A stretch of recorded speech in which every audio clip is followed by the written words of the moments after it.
imperative. Young, dumb American, arrogant, throwing fits, ripping shit, tearing it, imperative. Then I'm killing this mic no matter where I live. These derelict rappers acting the fool, this embarrassing is flagrant. That's the nature of this entertainment, and we can't even change it. Guilty before arraignment, now the system tainted. But when we speak, they all laugh at us.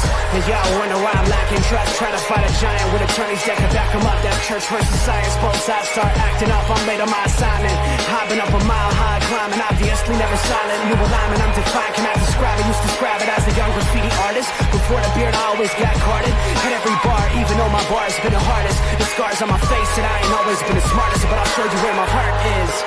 I said I'll show you where my heart is.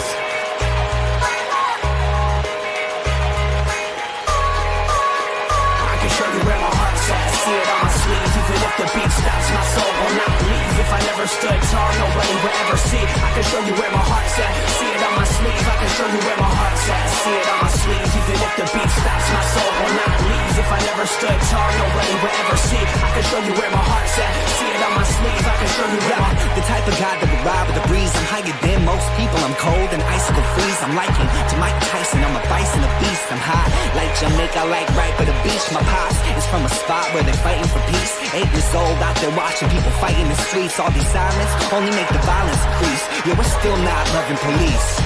It's that bright young American, nice, dumb, arrogant, tight on a mic, but he might need a therapist. Heart full of kerosene, head full of fairy tales. Said that you're my homie, you don't know me, but I know you very well. Roll back on some West Coast shit. This whole track is wetter than your dress code kiss. About to hit the track, running on some retro fit. I guess so lit, I guess so bitch, now let's go.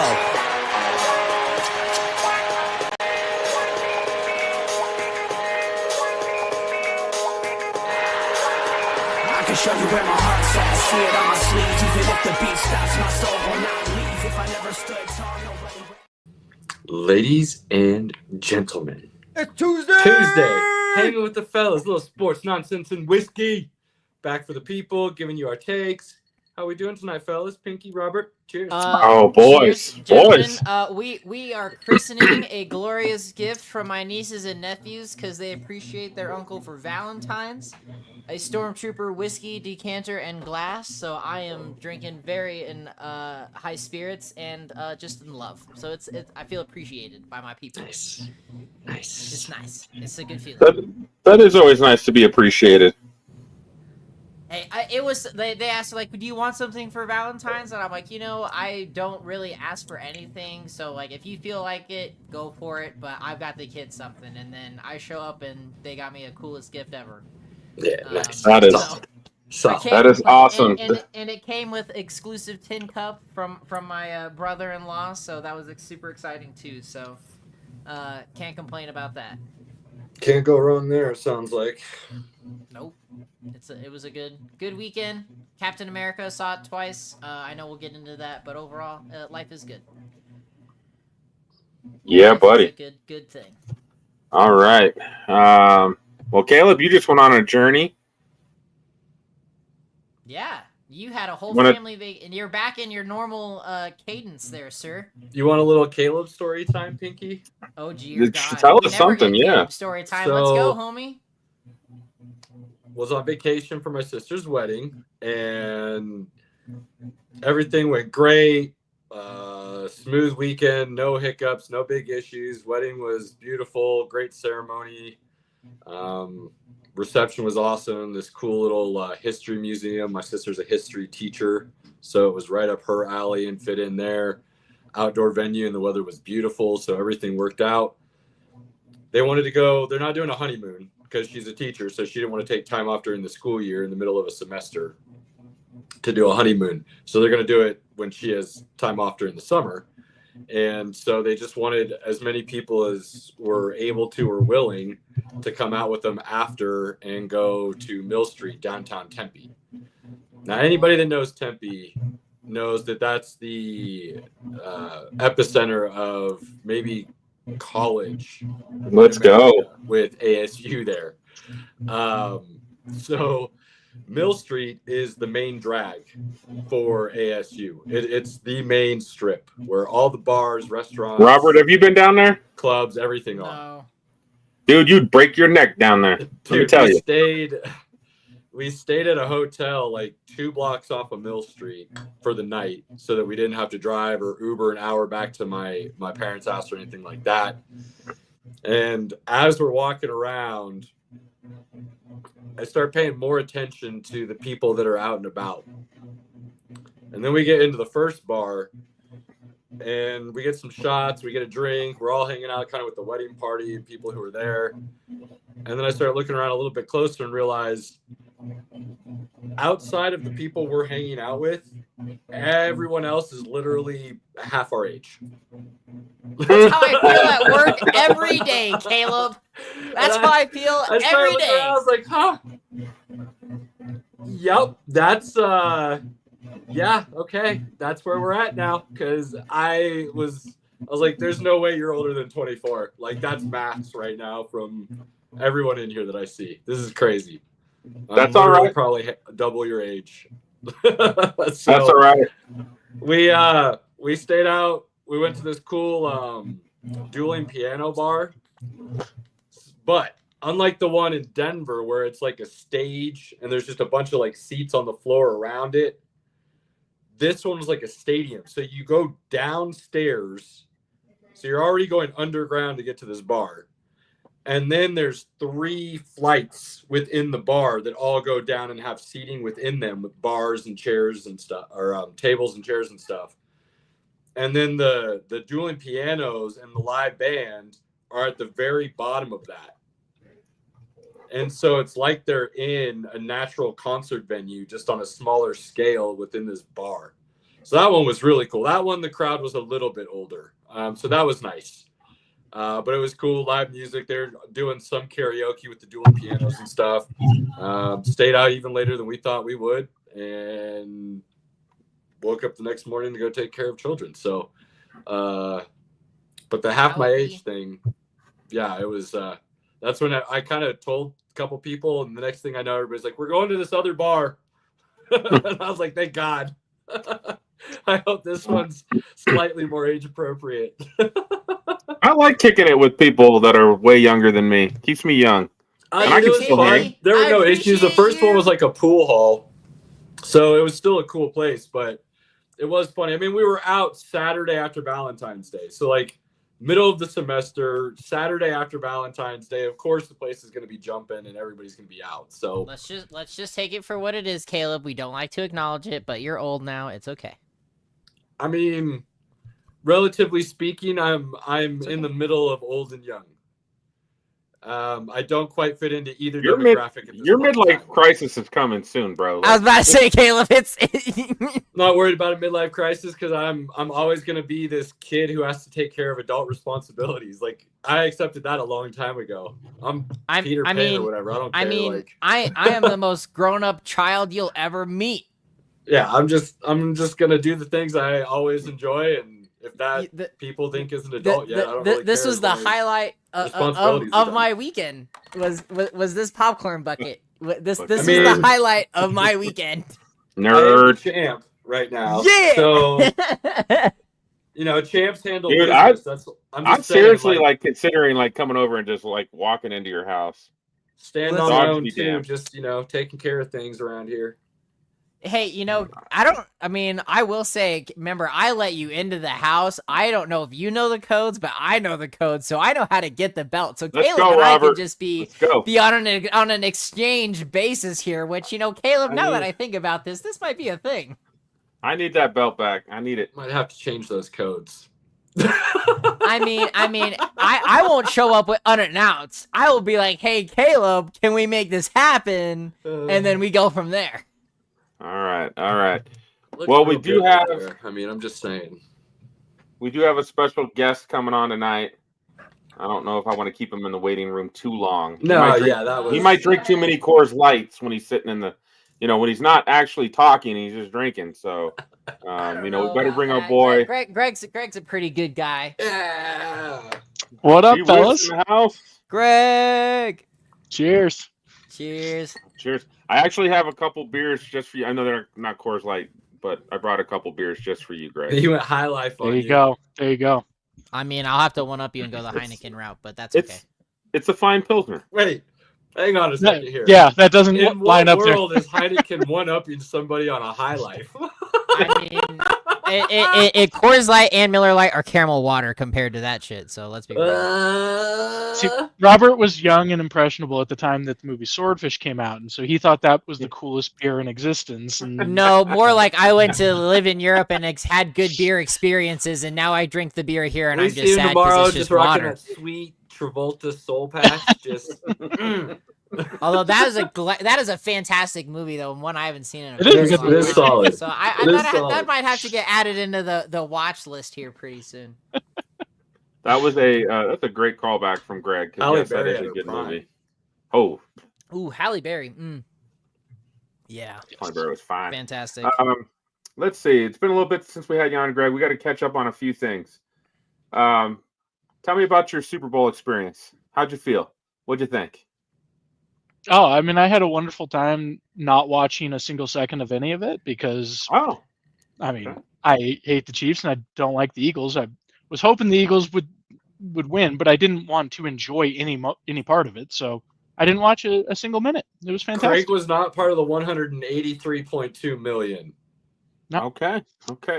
I mean, which means he how can't did say you anything. consume that time then? What were you doing at this moment then? I think I was playing Red Dead Redemption 2 for most of it. Oh yeah, Dead. fantastic game. Good choice. Yeah. Good choice. So no regrets. None whatsoever.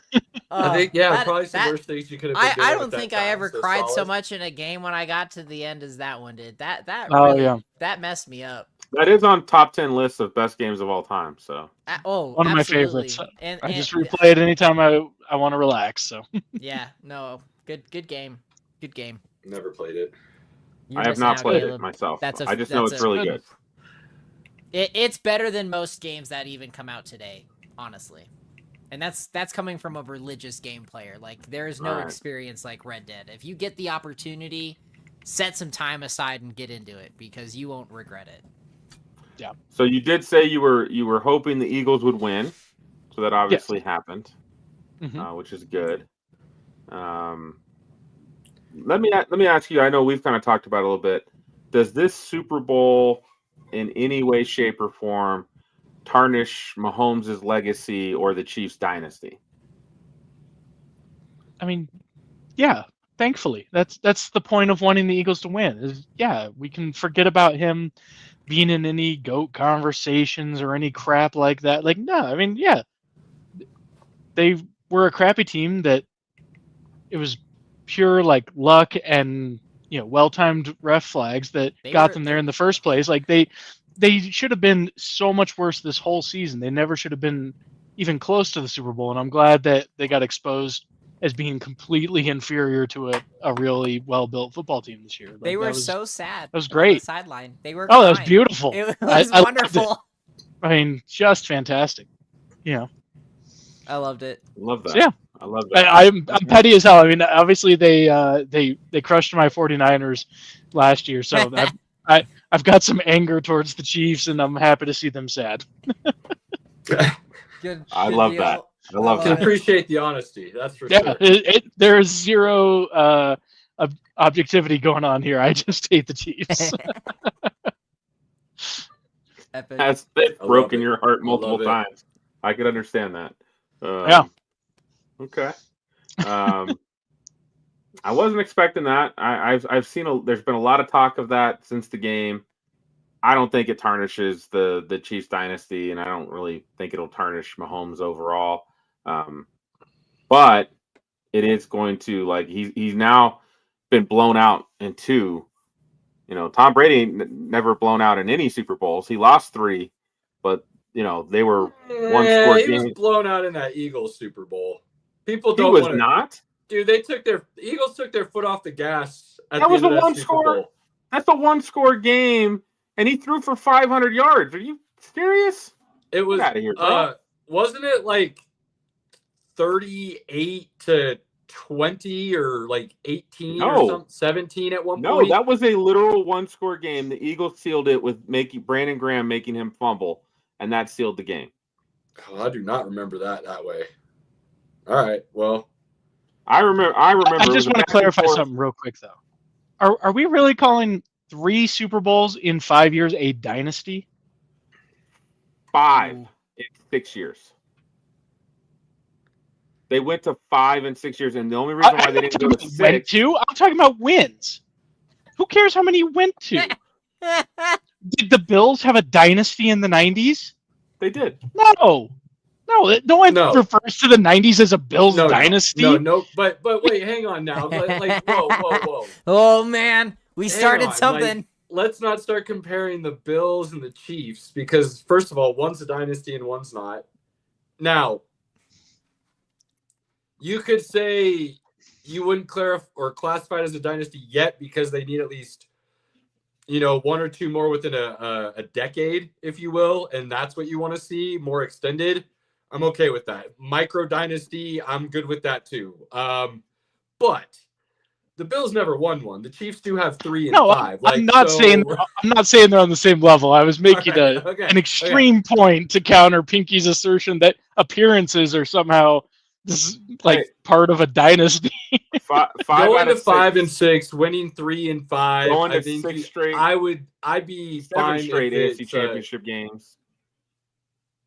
Oh, we're counting AFC championships too. I mean, that's listen. What else is a dynasty if that's not? They've also been lucky to be in a much weaker divisions. Absolutely true. There's just been a lot going on, and hey, you play who's in front of you. You take the shots that you have. I mean, not all knocking things for that, considered, but though, this division has still been better what the Patriots went through for 20 years. Oh, for sure, absolutely. Oh yeah, that's what's crazy. That's how crazy that is. God, that AFC East was so bad for so long. Bad. Oh my gosh. All right. Anyway. The other thing I would definitely ask you about: have you seen any good movies lately? You're the movie guy that I really trust, so I like to see if you've seen anything new. Let's see. What's that? Fuck you, Pinky.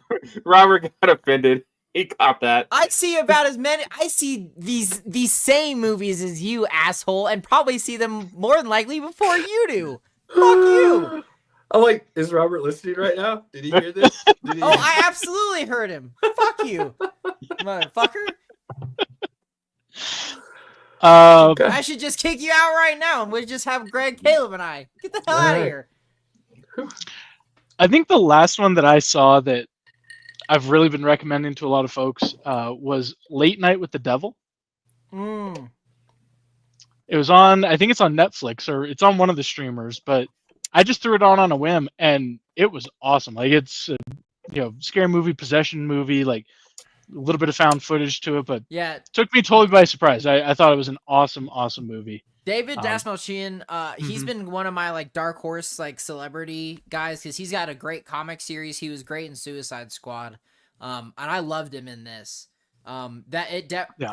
Possession movies have really been ruined for me since Conjuring really got off, and this was great. Highly recommend with Greg. Fantastic movie if that's something you're into. Late just a good Night with the Devil. Yes. Yep. Late Night with the Devil. Okay. Fantastic. It's on Hulu and Netflix if I'm not mistaken. It's on one of them at least. I don't know which one. I'm pretty sure it's everywhere. If you find it, you'll get there. Just watch it. Wherever you find it, just watch it. Yeah, I've been off to a slow start on movies to start the year though. So the only other movie I've seen that was really good that I'd recommend is a kids movie, family movie, Wild Robot. That was really good. So great movie. That was amazing. That was a fantastic movie. Good movie. Yeah, definitely. I saw. I probably need to watch. I saw 80% of it at Andy's. I just came over and they were watching it, and I was like, okay, I'll sit down and watch. And I was like, damn, this is good. That. Yeah. That is a good movie. Even for a kids movie, it was good. Yep. Well, I will be interested. I know. Don't watch it. I mean, watch it when it comes out. But Love Hurts, Greg. I think you might like that one. Oh, the one with dude from Indiana Jones and Yeah, Data. Ki Kwan. Short round. Yeah. I won't watch that until it comes out. I won't pay to go see that. Yeah, don't. I mean, I've got the movie thing at AMC, so I can see whatever. But I heard that was one to catch on streaming. It's very fun I mean, and enjoyable. You're also talking to the person who I've had like 6 free movie tickets, and I went to see Captain America twice this weekend. So like, That's one I'm gonna wait for Disney Plus on. I would Like I nothing about the night- reviews made me think I needed to go see it in theater. So my biggest gripe with the movie is that it's 3 years too late. It came after anybody cared about Eternals or even Falcon and Winter Soldier. And then the last 20 minutes was awful. Okay.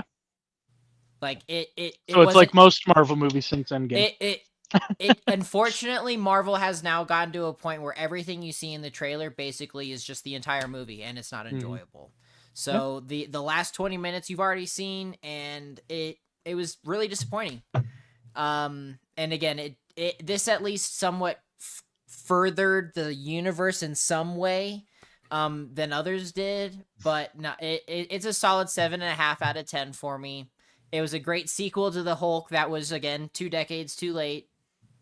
And that's all. That's it. I'll watch it again. It was good for the entertainment factor, but overall, it's not It's entertaining, a stellar Marvel entry. It's not in the. I think what we're looking for is that next top 10 Marvel movie. That movie that we're like, wow, that's so amazing. Where would I rank doesn't that happen in the top until 10? a true X-Men movie, and that's as long as they do it correctly and not Well, butcher it. the introduction for the mutants has been such a slow burn. It's gotten to the point where it's boring. I do have hope. I'm letting myself get my hopes up for Fantastic Four, though. That it better looks- be so good. The I'm- cast I'm is nervous. awesome. The first The trailer trailers looks cool. look sick. The director nailed WandaVision, so I know he can do like a period specific That could Marvel be a really good adaptation. one. Like I'm letting myself get a little hopeful. We'll see what happens. I'm nervous about Galactus being the bad guy. That's what I'm nervous about. Galactus is a very large character, and I feel like that takes time to tell that story. So I'm a little concerned about having Galactus be their It's first not an bad origin guy. story for the Fantastic Four, though, right? Well, Like, it's they're jumping not an straight origin into, like, story, their but don't lives. forget. I mean, we all keep talking about Galactus, but please do not forget Silver Surfer is also being brought into this too, and they've gender swapped it too. So that'll be an interesting take to see what Who's happens. Silver as well. Surfer? We talked about this. Like It's a the year chick ago from when it was Ozarks. It's the chick Oh, from the Ozarks. chick from Ozarks. Okay. If I'm Which not is still mistaken. comic book correct in an alternate universe, so it all works out. This isn't Right, part 'cause of this Earth isn't- 616, right? This So it's isn't. gonna be Yeah, this different. isn't Fantastic Four from 616. So Which I don't They're understand why. Like, that confuses me just because I didn't grow up with comic books, so I don't quite know all the ins and outs of all those different storylines and whatnot, So- and all the different universes that have been brought in. But like, why not just do the Fantastic Four in Earth 616 as you're first starting out telling about them? Why are And we that's Then you why have to so do an origin story. well, that's why so many people are upset about it, is because it hasn't been really discussed yet. Because if they had done it in 616, it would have already had a major impact to the Avengers. So I- they can't do it. this But- is multiverse stuff. The- My feeling is Galactus is going to win. He's going to destroy that universe, and they are going to end up in 616, or they're going to end up in a different universe. That's my thinking. I have no, I don't have My any theory insight is or that anything. they'll defeat Galactus because everyone's expecting Galactus to win and destroy that universe, and then their universe gets destroyed by the incursion from Doctor Strange 2.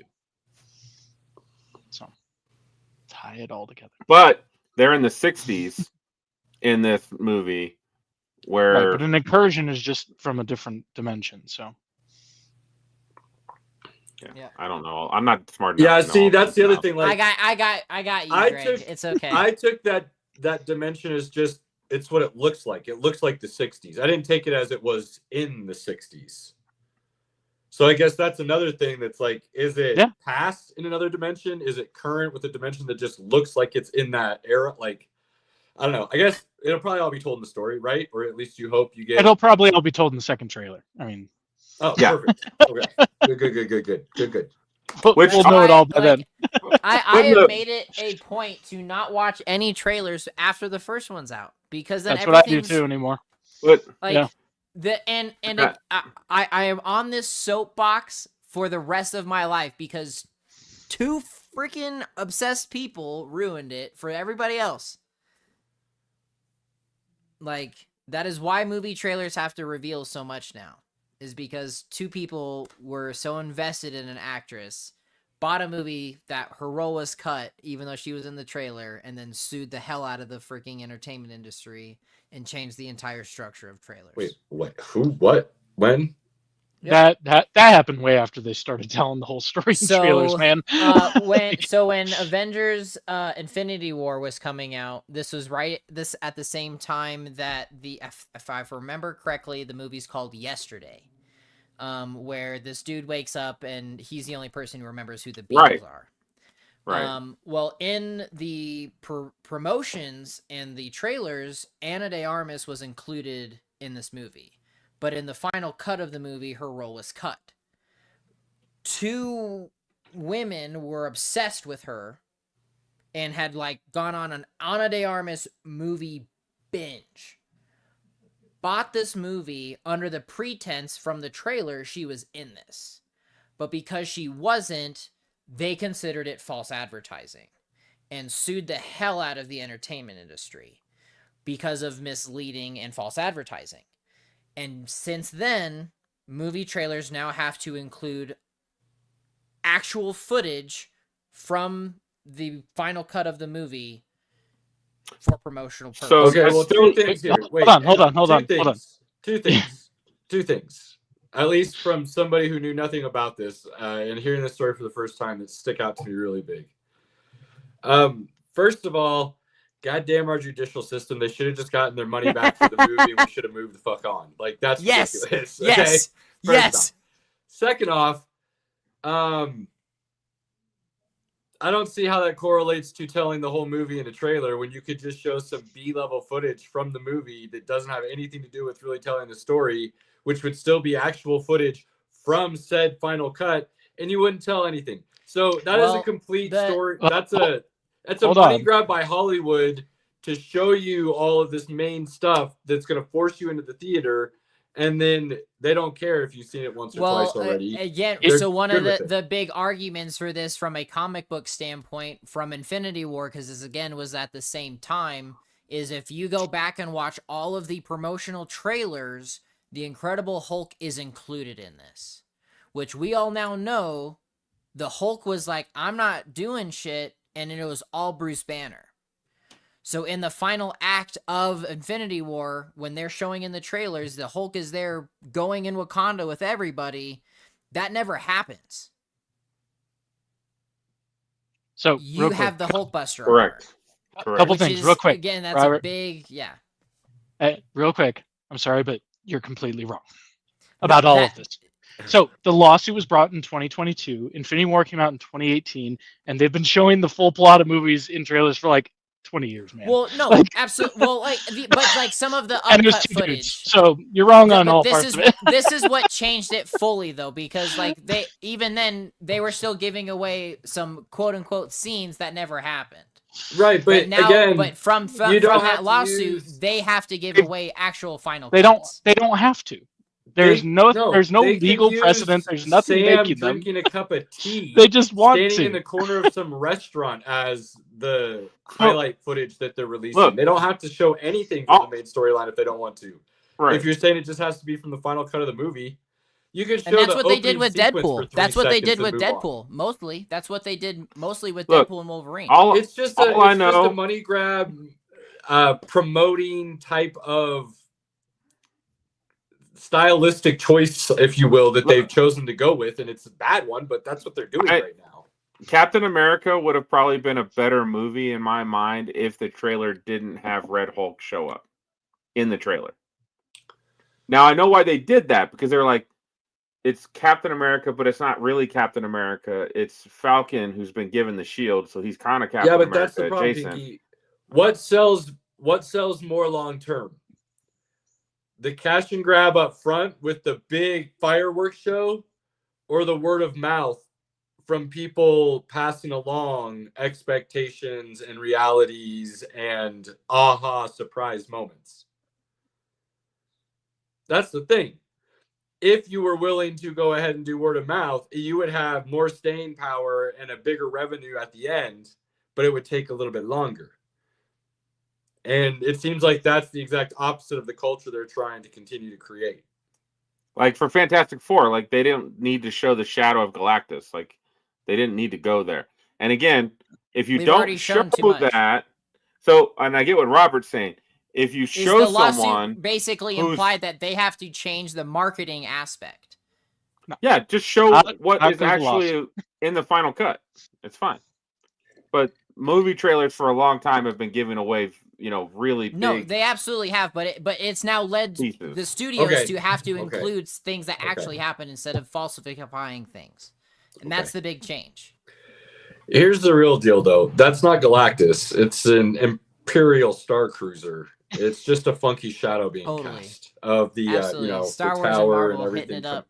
Which, I mean, let's be So they real. didn't give The anything Marvel away. comics of Darth Okay, it's not Vader meeting Galactus. the Xenomorphs. I'm so down for that if we're going to talk It'll be about good. crossovers. It'll be fine. It'll be fine.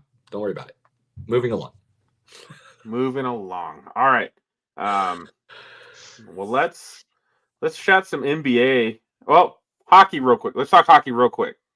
And then we'll move to NBA. We need to talk hockey to then discuss NBA, Oh, I feel man. like. That USA's. Look, if you didn't watch the game, which I didn't, that's okay. Oh, You just needed to watch the first 9 seconds. That's it. 3 fights. Love USA it. went 2 for Amazing. 3. The Kachuk brothers took care of business. And then Miller, I think was the other guy's name, went to go start something, but was losing drastically in the size differential and lost, but his heart was still there. He still wanted a piece of something. A lot of people think the fight started because the Canadians were booing the national anthem of America. And then it comes out and turns out that the Kachuk brothers had a group chat going basically that said, don't start nothing, won't be nothing. And we're here to F around and find out. And then they did. And it looked great. And they set a tone for that game that said America is no longer getting bullied by Canada like they had for like the last 20-something straight losses. It was ridiculous, something crazy. And they Who made else had a 2-1. pretty epic fight against Canada? Yeah. Their dad. So Their dad fought in a USA Canada. Yeah, their game as dad, well. their dad many years ago did the same thing. So, the boys were ready to do some work, to say the least, and they did. Set a tone for this whole 4 nations tournament that the NHL put on. It is NHL sponsored, so that's a key difference. It's not international rules or anything like that. If they had done that in an international competition, you're immediately ejected. This Fighting is is not acceptable in those competitions, the Olympics and everything else. So this they is in knew- lieu they of knew- the All-Star game, right? Yeah, I don't look again. We probably should talk to Cody about this if we were being smart and had him on to give us a little heads up on what this was all about. It's definitely a break within the NHL schedule. So we'll see what happens. But cool event. I will say what it reminds me of a little bit is over within the top leagues of soccer, the Premier League, La Liga, Bundesliga, Serie A, all of them. They have tournaments within season. Little cups that they have that are just for like The their DFB league. Pokal, baby. VfB Stuttgart, let's go! Copa del Rey, the FA Cup. There's a lot of them. If America is able to at some point globalize some of these sports, hockey, basketball, football, whatever, I think those are things that they would want to integrate into their seasons within their schedules to bring in the other markets, and primarily those soccer football markets where they're used to those kinds of things and those in-season tournaments, those other cups. they mean something to the fan bases. They can get behind them. They support them. It gives them some familiarity within the sport they already love and what that season looks like. The in-season tournament in the NBA, I know a lot of people aren't a big fan of it. I like it for the idea of what it can become and that idea of that too. So it'll be interesting to see what the NHL does with it going forward. But so far, it's been amazing. The finals on Thursday, USA-Canada rematch, should be a lot of fun. That should be really good. I hope Cale Makar gets to play. He missed the game. So we'll see if they get to. Let's see. But it was very evident that everybody playing in this Four Nations Cup cares. So there is no All-Star game this year. This is in lieu. Okay. And there will be an All-Star game next year. But again, they're also letting NHL players play in the 2026 Winter Olympics as well. So what format and what they do for the All-Star game, I don't know, because the Winter Olympics are in February as well, aren't they? Yeah, usually. So I don't know how that's gonna work out. Well, when the Olympics come around, they take like a month and a half off. Their schedule, their season completely changes. So we'll have to see. I don't think the NHL allowed their players to play in the last Olympics. They did not. Right? So last I heard, they will be allowing them to play in this Olympics, and they're going back to the big break. So 2026 and 2030, they're both allowing them to play. Go. All right. So with the NHL semi All-Star game, that brings us to the NBA, which is why Greg is here. He's our NBA insider, and he does a fantastic job covering the NBA. Tell us about this All-Star game, Greg. Oh, I didn't watch it. Very good. NBA All-Star has been broken for quite a long time, and the NBA continues to move in the opposite direction. So what I can tell you about it is that they changed the format this year to break it up into multiple smaller teams to try to do a tournament with games to 40 points. Turns out NBA players can get to 40 points pretty quickly. In a 3-hour broadcast, someone on Reddit went through and totaled up 42 minutes of actual basketball over the course of 3 hours. The rest of it was advertising, cross-promotion, all this garbage. That is painful. Along with Kevin Hart talking over the game where you could hear him through the arena and making fun of things that are happening, which made the players check out even more. Like, the NBA will do anything they can think of to fix All-Star Weekend except focus on celebrating modern basketball. Like, they just are shooting themselves in the foot left and right because they have no idea what their product is and what the fans actually want. How do you fix it? Fix it? Yeah, you make it about basketball. Like, you take away all the other bullshit that the players have to do on that day. You up the stakes. So, like, right now, the winning team, every player gets $125,000. Second place team gets $50,000. Third and fourth get $25,000. With the rare exceptions of a guy on a rookie contract, that's nothing to an NBA player. That's a rounding error in most of their contracts these days. Like, the NBA loves to celebrate that, there's like $400 million of economic impact from All-Star Weekend. They spent most of 3 hours, shoveling advertisers down your throat, so they're making money hand over fist. Like, put some real stakes. Give the winning team $1 million and the losing team $250,000 or something like or $25,000. Like, make it to where it's something that those players will actually give a damn about, because why else should they play hard? Like, and if they don't, who cares? It's just fun. It's an exhibition game. Let them run up and down and dunk. Like, it can still be fun. Like, you're really not going to fix the competitive nature unless you either incentivize it substantially with the money part, or you get a new crop of superstars coming into the league who actually care and are competitive assholes. Like, we've all talked to enough that everyone here knows I don't like Kobe at all. Like, I hated Kobe and all that, but like, the guy was a competitive asshole who would refuse to just roll over on anything. Like, he made those games competitive. And even some of the ones he was in were kind of boring and just running up and down. But if something pissed him off and he got competitive about it, that's where you saw the really good games. Obviously, Jordan was the same way. Like, you need superstars who actually care about losing no matter what the stakes are. And most of the current NBA players, most of the stars are not at that level.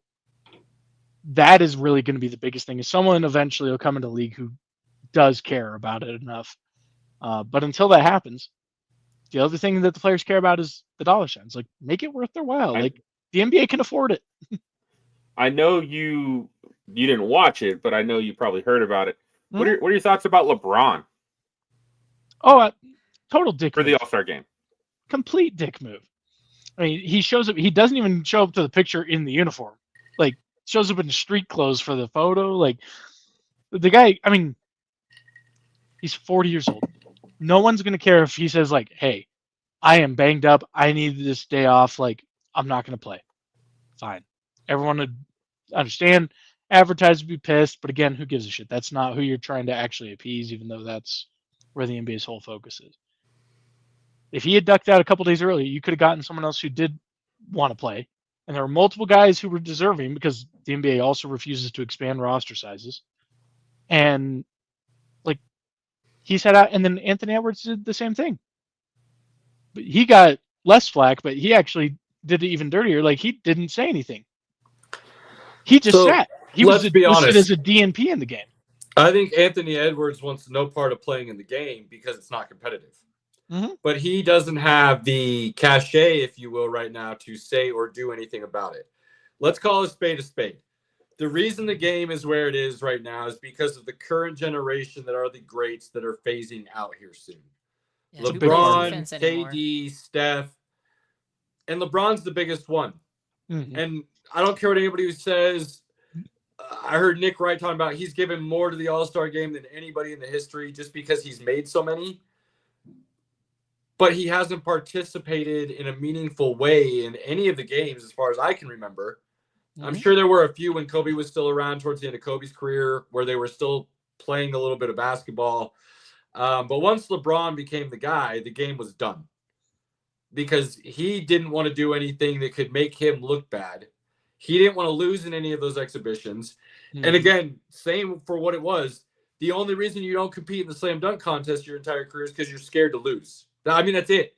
There are no other reasons. When you talked about it year in and year out, you're like, yeah, I'm going to do it next year. Or, man, after watching that, I can see myself being a part of this in the future. Like, you don't say all that stuff and then never do it just because you were banged up or it didn't fit your timeline or you were taking the game itself more seriously, because none of those things are true. But you do have some guys. Look, Victor Wembanyama looked pissed off when that game ended. He wanted no part of a non-competitive game. Seguin just gave up a blatant layup dunk to Tatum, and you could see Wembanyama's face just look angry. And Edwards is a dog. You know that dude, if he's going to be on the court, wants to ball. He wants to play. He wants to go up to see who's the best. By all accounts, Luka's the same way. He'll goof around a little bit, but that's kind of what the game used to be. The first half was kind of the let's goof around. Let's see the white chocolate off the elbow. Let's see some dribbling. Let's see some oops. And then when the second half started, the game got serious. And that was fine because you basically got, for lack of a better way of explaining it, a regular season NBA game just with nothing but superstars playing against each other. Mm-hmm. So we don't need playoff level, finals level intensity. We just need a regular season level intensity. Not a back-to-back night, like a one-night game. Let's go out there and see who's the best for this night, which guys can ball a little better.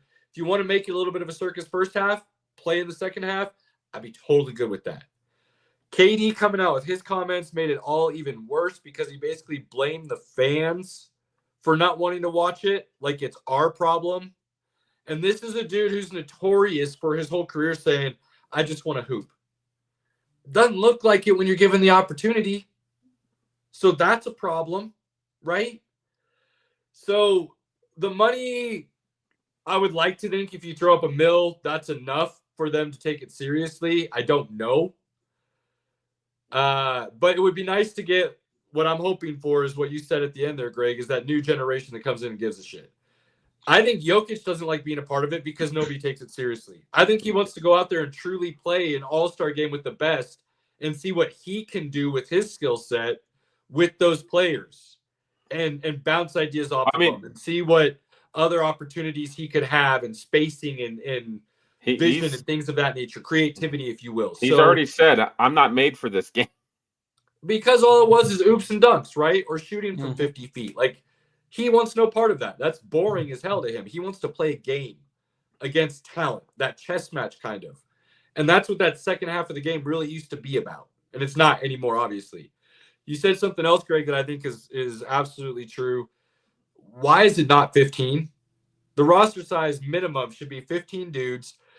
Look, I don't care if a guy only plays 5 minutes. If he comes out there and goes hard for 5 and we see something special, that's all we care about, right? Baseball, their all-star game is still awesome, okay? And they'll have 30 dudes on the roster. Some dudes get 1 at bat. Some dudes throw like 3 pitches, and that's it. That's the night. We're done. But you keep seeing talent after talent after talent come in and do that, and that's what makes it exciting and fun. The NBA has no excuse to not do that, and the players, honestly, money or not, have no excuse to not take it seriously. It is for the fans. This is something that if you mean what you say, then you should be putting some effort in, because without them, you don't get a paycheck, which is what you always talk about. So then show up for it. The other thing I really like to see, Greg, and look, ladies doing some things that make sense. Let's get that one-on-one tournament going on Saturday. If you're an all-star, you can be in the one-on-one tournament. The winner of the one-on-one tournament, $1 million. Put your ass on the line. Let's see who can really ball. Don't be scared if you lose. Who cares? You went out there, you tried something, but that was actually some pretty cool shit from the women with that Unrivaled League and doing that one-on-one tourney and seeing who could better the other. Because let's be honest, anybody who played hoops growing up knows that that's like the essence of the game.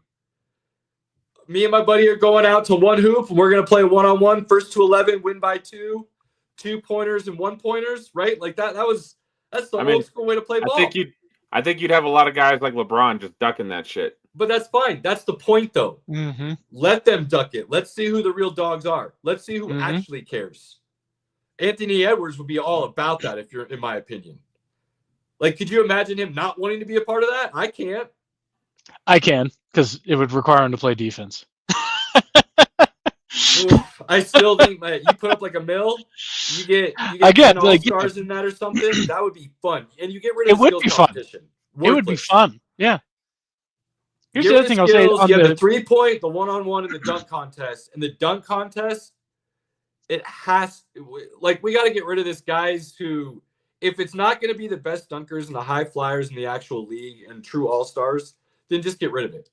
Like, Mac McClung did nothing in that dunk contest. No, dude, I'm sorry. Like, it's cool seeing a 6'2" dude jump high, but that doesn't even rank in the top 10 of all-time dunk contests. It's not even close to the top 10 of all-time dunk contests. I'm not saying it's a great dunk contest. I'm saying his dunks were awesome. Like, he had fantastic dunks that would have been competitive. And all of them. He's just 6'2". So cool. I saw a 6'8", 6'9" guy go 3 feet higher doing the same dunks. It was more exciting. There was more power. There was more grace. I'm not trying to take away anything from him. He was the best of what entered the contest, but I'm not trying to see B-roll guys. There are professional dunkers who can dunk better than Mac McClung and do incredible things. Make them the dunk contest if this is what we're going to do. Let them come in and show us something that's incredible that you can actually do if you're not going to have the dudes who are jumping as high as the backboard coming down on the rim. So, but the one-on-one, I would really get behind. That could be some exciting basketball. One other thing I wanted to mention on the expanding rosters, here's what's crazy still. So this year I mentioned they split it up in like the 4-team tournament thing. One of the teams is not even all-stars. It was the Rising Stars guys. Yep. So like first and second year guys, like those guys were part of All-Star Sunday, and you have guys having great seasons sitting at home. Like, I think the NBA does a lot of bad job as far as like celebrating up and coming young talent, but putting those guys in the Rising Stars and refusing to expand the All-Star rosters is just wrong direction. Yeah, it was bad. It was just everything looked bad. Everything, the optics of the entire weekend looked bad. Wembayama and Chris Paul trying to skirt the rules by not even trying. Yeah, Chris Paul's such a dick. Like, he's not wrong. So it was just everything about the weekend was bad. And then for the players to come out and speak the way they did, as if it's the fans' fault for the weekend being what it is just a joke. Like, you couldn't have had a worse PR weekend for the NBA if you tried. Yeah. It was really bad. All right. Let's do some questions of Greg for the NBA. Robert, you got a question? Who's your prediction for MVP this year? MVP. Wait. Hang on. Robert, do you mind if Caleb, I caveat your question? No, I'm asking. I am asking Greg. I'm not asking you, Caleb. I'm asking Greg. Greg, I hope please Greg answer. caveats it as he explains it, because the way you asked it is so. No, I'm asking who will be He the asked NBA. who's Greg's MVP? Who is the MVP of the NBA this year? Period. Well, Pingin, I think what Caleb may be getting at is who my MVP is versus who I think will win MVP are two different things. Okay, who is your MVP and who do you think will win then? I think that the MVP winner is going to be SGA of the Oklahoma City Thunder. I think the MVP should be Nikola Jokic. But people are tired of voting for him. They want something different, and they've been hell-bent on SGA winning an MVP for like 2 years now. Hey, and ladies and gentlemen, just so we're clear, like, yeah, you listen to us enough, we're homers sometimes, and we're Nuggets fans. Greg is not a Nuggets fan. No. If you are not remembering. No, he That's coming writes from for a the Sacramento Kings fan Kings. who does Sacramento not like the Kings. Nuggets. Yeah. But hey, So let's just be clear. he That does is an root for the Nuggets unbiased if the Kings response. aren't in it. I do like the Nuggets, but like just objectively, like what Jokic is doing is incredible. He's on a team that's dealing with a lot more issues than what the Thunder have been through. And the Thunder have had some injuries too. Like losing Chet as much as they have is a big loss. Yep. But that's still an extremely well-built, cohesive team with incredible depth. Yeah. And like, I don't know. Like SGA is having a great season. I have no problem with him being in that conversation. If I had a vote, I'd give it to Jokic, but it's going to be SGA. Like That's what happened with Embiid. Fatigue, and you scored more points than him. Yeah. Like that. Are we seriously going back to this? Well, he scored more points, so he should get. That's the argument we're going back to. It's wild because when you put a stat line up, it's literally the only thing that he has Jokic in. Well, free throw percentage too, but like here's the thing: free throw attempts, but like still, like that's. If those are the only two things you're beating somebody in statistically, if the Nuggets weren't in the top four, then maybe I could listen to. They SGA are in the top more. four. They're the top I said three. if they weren't in the top four, I could listen to SGA more. Right now they're sitting at 3, actually. I think, aren't they? Yeah. So, if that's what they're going to point to. They're going to say best player on the best team. Like they're running away, even though the West is super competitive. The Thunder are running away with it. Like that's what they're going to point to. Like. Because the gymnastics will work however they want it to, and this is what I say to somebody. And they'll every say time that they want to use that argument. Yeah. Switch them. Put Jokic on Oklahoma City and put SGA on the Nuggets, and do you think they still have the same records? I would say no. I would say OKC is probably sitting about the same, and the Nuggets are fighting for a play-in. Mm-hmm. If I'm being perfectly honest, I think they'd be sitting at that 8 or 9 spot probably. Yeah. So, I mean, like, you want to talk about most valuable, okay? Is it the best player in the league, what you mean by most valuable? Or is it the best player who's the most valuable to his team and what that means?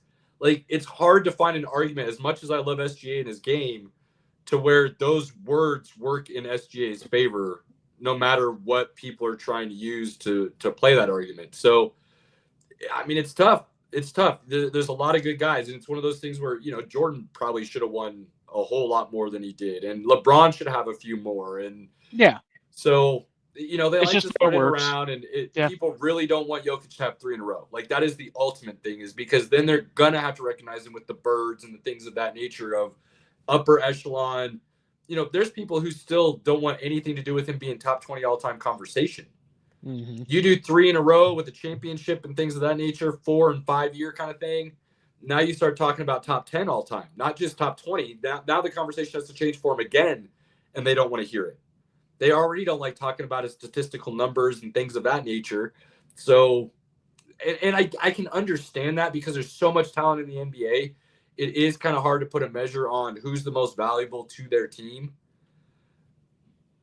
But when you gave it to him when he was playing with a Nuggets team who he dragged into the playoffs as a 6 seed, and the numbers he had that year aren't even as good as what he's putting up this year, and this year he's putting up numbers better than any of his MVP years, it's hard to start justifying other people for the award. Just give him his 3rd in a row and then say, you're never getting it again. Like, just do it.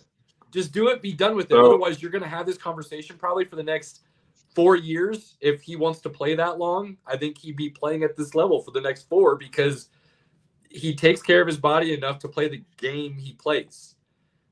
He's not doing anything that's going to be this crazy wear and tear and beat his body down and have all these injuries. So he's got the ability to keep doing this to people for a while. So just be done with it. End the story. Give him his 3rd in a row. We won't ever have to talk about it again. Nuggets fans, no Jokic fans won't ever say another word. It'd be 2 in a row. Well, I know, but you know what I mean. Like this, a lot of people already think like I don't count the was a Embiid joke one, kind of so, thing. So whatever. just give it to him, and we'll call it 3 and be good. Like, Greg, would you say this is a 2-horse race for the MVP? It's just SGA and Joker. I mean, I don't think Giannis has done enough this year. I mean, the Bucks have struggled, and he's really the only other guy that would be in that conversation. So I think it's just those two. You know who I could see as a dark horse sneaking in, Greg, and tell me what you think about this. And it would have to be like a lot of things kind of going wrong for Oklahoma City to where they fall off the second half and end up in like the 3 seed or something somehow. And Jokic and the Nuggets kind of staying maybe right where they are. And this team going on another 20-game win streak, which is Donovan Mitchell and the Cavs. I think he is the leader of that team, the true alpha. And if they win, again, dark horse, I'm not saying he's in the conversation per se right now, but if they went on a crazy run again and there was something that happened out west crazy, I could see him being the guy that could catapult up. Because I don't see any other names that Tatum, Brown, they're not going to, do anything that's going to put themselves out there. And Giannis maybe would have been the only other one, but like you said, he's not really doing a whole lot as far as moments, if you will. Numbers are always solid. It's Giannis, but yeah, I don't see Donovan being anywhere near the conversation. I mean, his numbers just aren't there because the Cavs are too well-rounded a team. It's not a knock on him, but it's just individual performance. What he's doing is not there. Like, if there was some like freak injuries, knock on wood, we don't want to see it, but injuries that took Jokic and SGA both out of the running because of the 65-game rule, right? Like, let's say they're both out of the picture. Then you're looking at, I'm just looking at the list here, like Giannis or Tatum are probably the top 2 candidates, and you can say what you want. Like, the Celtics are still really great, and Tatum is a very big part of that. I think Jaylen Brown's had kind of a worse year, so like Tatum maybe has more separation. I think voters would love an opportunity to give it to Tatum because like he's on the Celtics and good player. He's just never quite good enough to really be in the conversation. So yeah, I think Mitchell's quite a ways out of it, unfortunately. But talking about the Cavs, are they the best team in the NBA? no, the Thunder are. Like, the Cavs are awesome. They're a really good team, really, really strong. They're probably still not even the best team in the East. Like, just realistically, it's still Boston, even with the record. Like, they're 5.5 games ahead of Boston right now, and Boston would still be the favorite in the series if it started today. Like, Boston at full strength, if they're locked in, is just on another level. And I don't think the Cavs are there.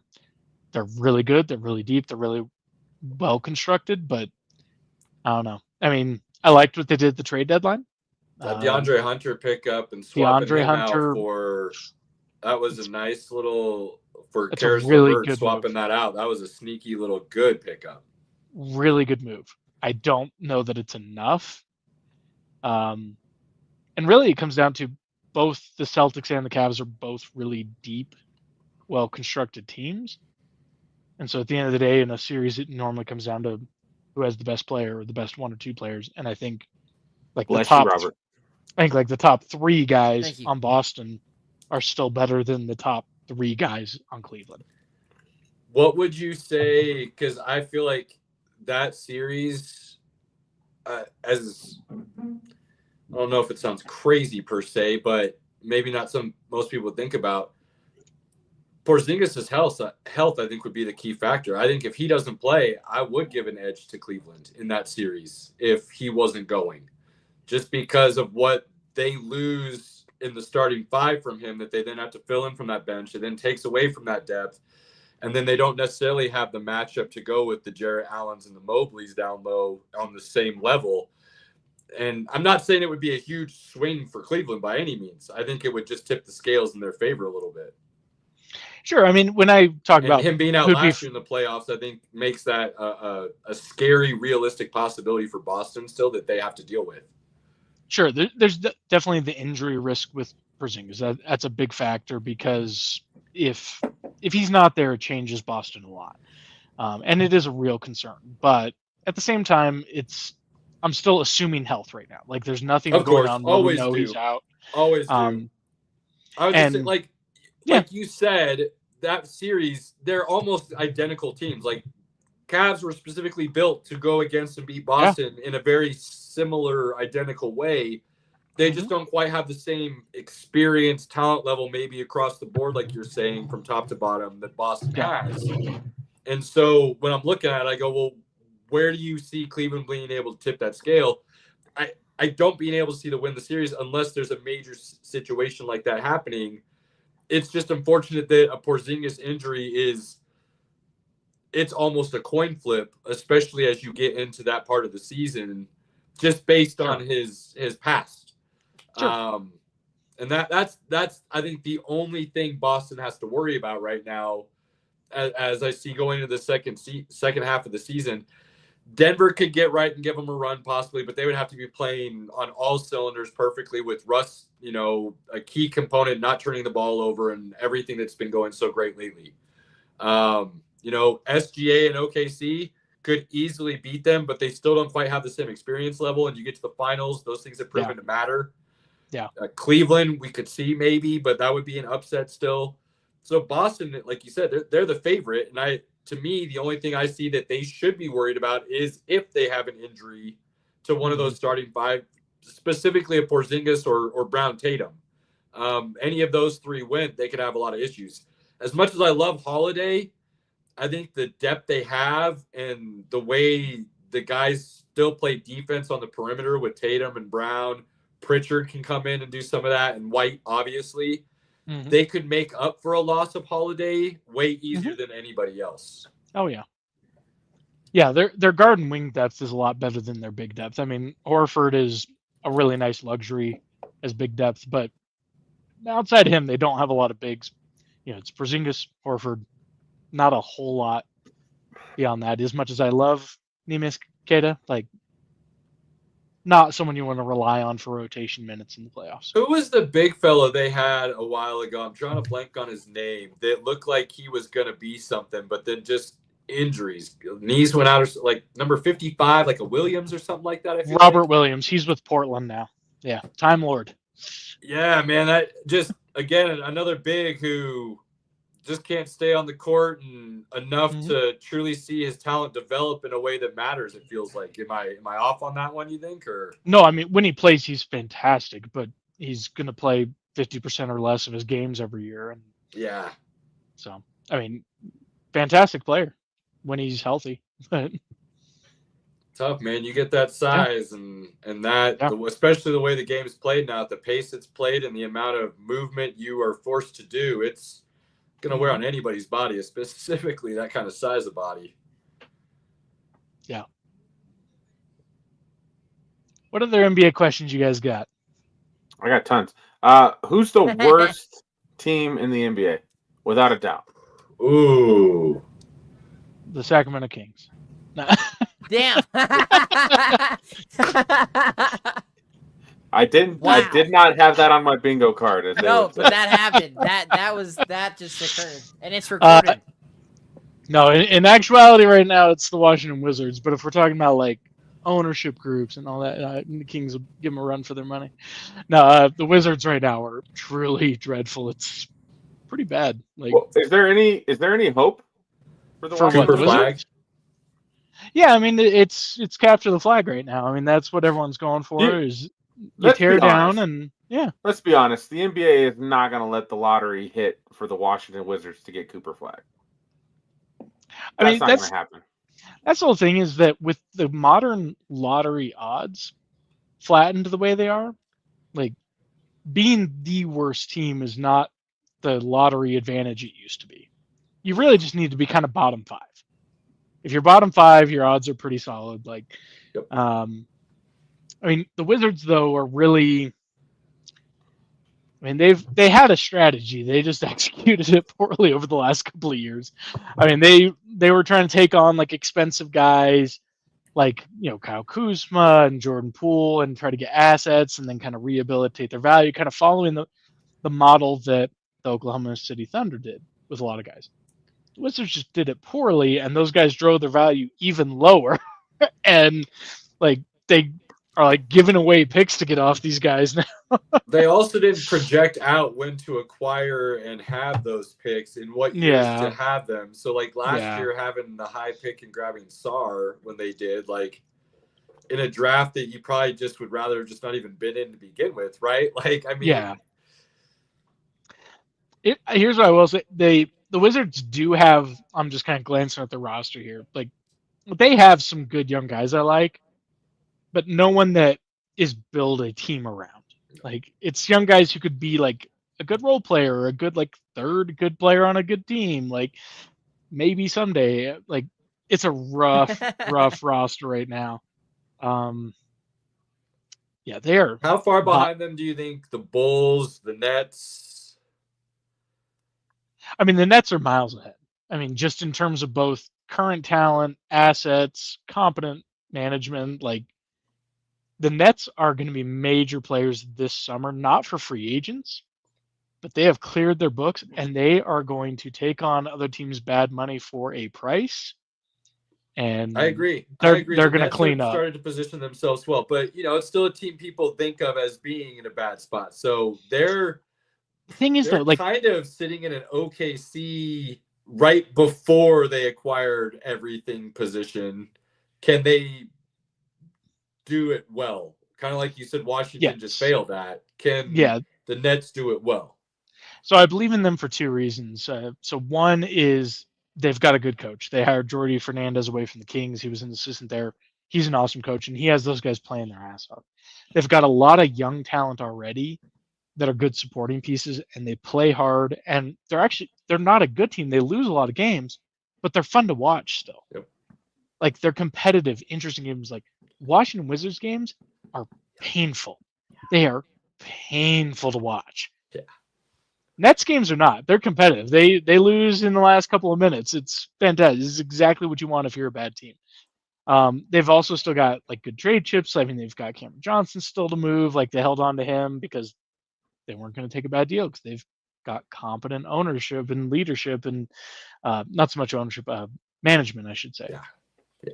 So they're in a good position. They aren't relying on winning the lottery this year. Like, the Wizards, pretty much, if they don't win the lottery this year, it's like, all right, we got another year being just god awful. Like, I mean, the Nets have like multiple avenues, multiple paths, so they're in good shape. The Bulls. I mean, the Bulls are right where you never want to be. They are perpetually just good enough to never have a great draft pick and just bad enough to never be a real threat to actually advance in the playoffs. And they keep doubling down and giving big money to shitty guys, and like their roster's a mess. Their ownership sucks. Their owner is just god awful. Their management sucks. Like every team in the NBA calls the Bulls first to throw their shitty. It's that guy in your fantasy league who you're like, all right, I'm gonna pitch this to him, and I'm not gonna let him know I'm joking because he might go for it. He might click yes. And then, like, if he says no, like, all right, maybe then I'll sweeten the pot to what I was gonna shop to other teams. But like, you always start like the first call in the league is always the Bulls. Right. Like every team calls the Bulls first to see if they'll take their crap. Like they have given away like so many good players and gotten absolutely nothing of value in return. It's pretty impressive. So the Bulls are a better team in many ways than like the Wizards and the Nets right now, but I would not want to like if I was a Nets fan, I would not want to trade places with the Bulls by any stretch of the imagination. Could you imagine if Jordan's injury had done to him what Rose's injury did to him in his career? What Chicago would be as a franchise? Because I think most people forget Jordan missed the entire second year of his career because of a foot injury, ankle injury. Foot or ankle, someone there. So, but missed the entire season. More or less, yeah. But some of that was because the Bulls shut him down. He was right. pissed. He no wanted to doubt. come But back, still, they're like, look, there's no reason to come back. It was like 23 games left or something. He said he was ready to go. They said they tanked it basically. Yeah, there's no point in this. You're out. You're done. Just stay out the season. But you know, that next year though was still a question mark. That was still a time, especially back then, you know, you're talking 84, 85, where guys may not come back from, you know, broken limbs or torn tendons or things of that nature the same. It was always kind of a question mark. And obviously we know how that ended for Jordan, but you look at Rose and what that injury did to his knee and his game and his electric ability, completely took it away. So those are just things that you see happen to organizations and players. And the Celtics with Len Bias and who's the other guy I'm drawing a blank on, that they lost out on that could have been replacing Bird and McHale and all those guys in the late 80s, early 90s. And the Celtics, maybe you don't see the Bulls win that first three-peat because the Celtics are still insanely good. There's people who say Len Bias would have been Michael Jordan. You know, like the talent level was that insanely good, and we never got to see it. So there's just so many of those things that I think, you know, if you ever sit down and kind of go back and look at some of those what ifs and the dominoes that fell because of some of these scenarios for each franchise, it's pretty wild. And OKC is kind of almost sitting on the precipice of one of those stories with the way they were able to move Paul George, Russell Westbrook, and some of these pieces to then acquire what they have now. And I say all that, Greg, to ask you this.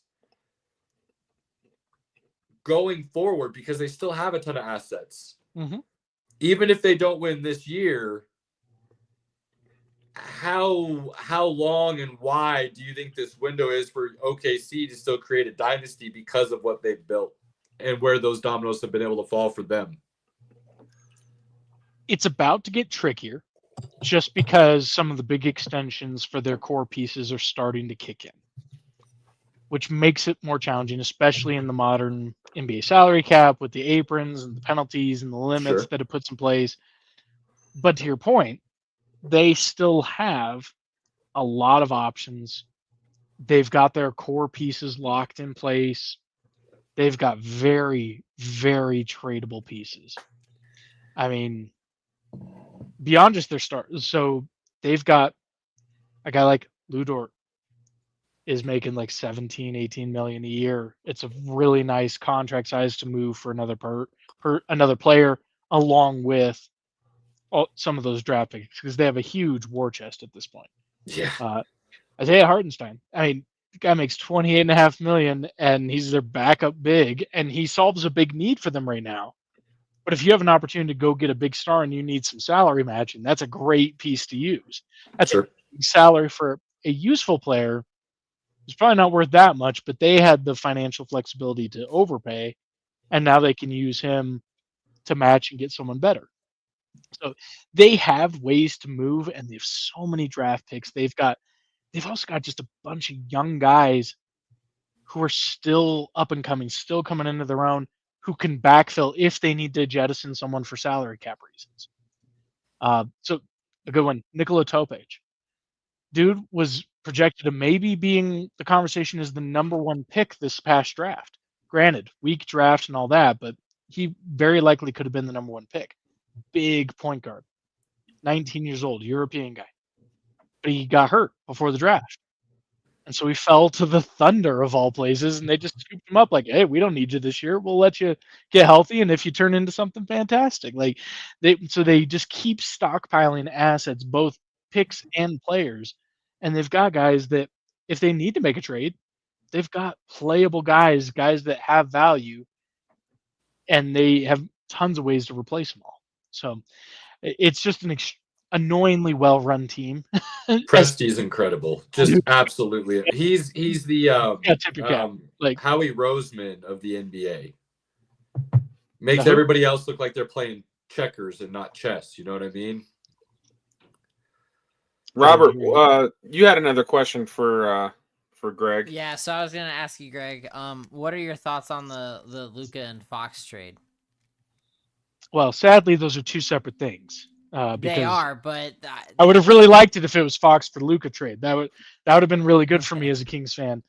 But instead, it was two separate trades that broke my heart in different ways. So Luka going to the Lakers is just confirmation that there is no justice in this world, and that the NBA as a whole is going to never be fun for me. Doesn't that smell like collusion?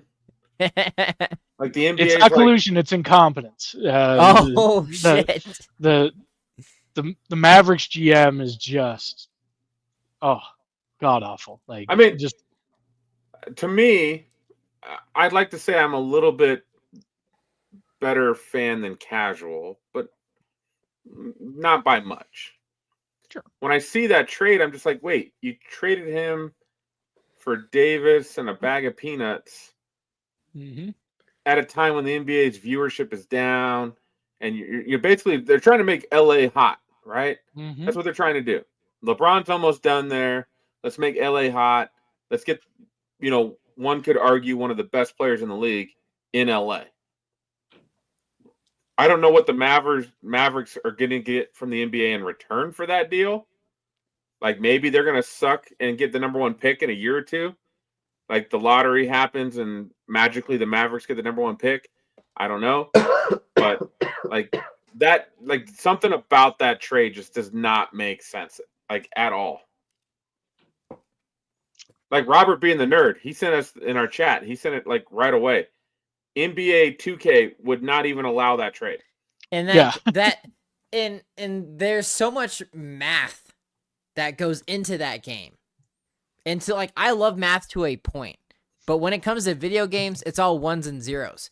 And if ones and zeros can't fucking make that shit happen, there's a problem. A big problem. And how do you fix that? Because now you've essentially broken a game that is not only licensed by your company, but it's out there for the entire world to simulate. And some people who make their livelihoods off of this, not to mention. And Greg, you can't do it.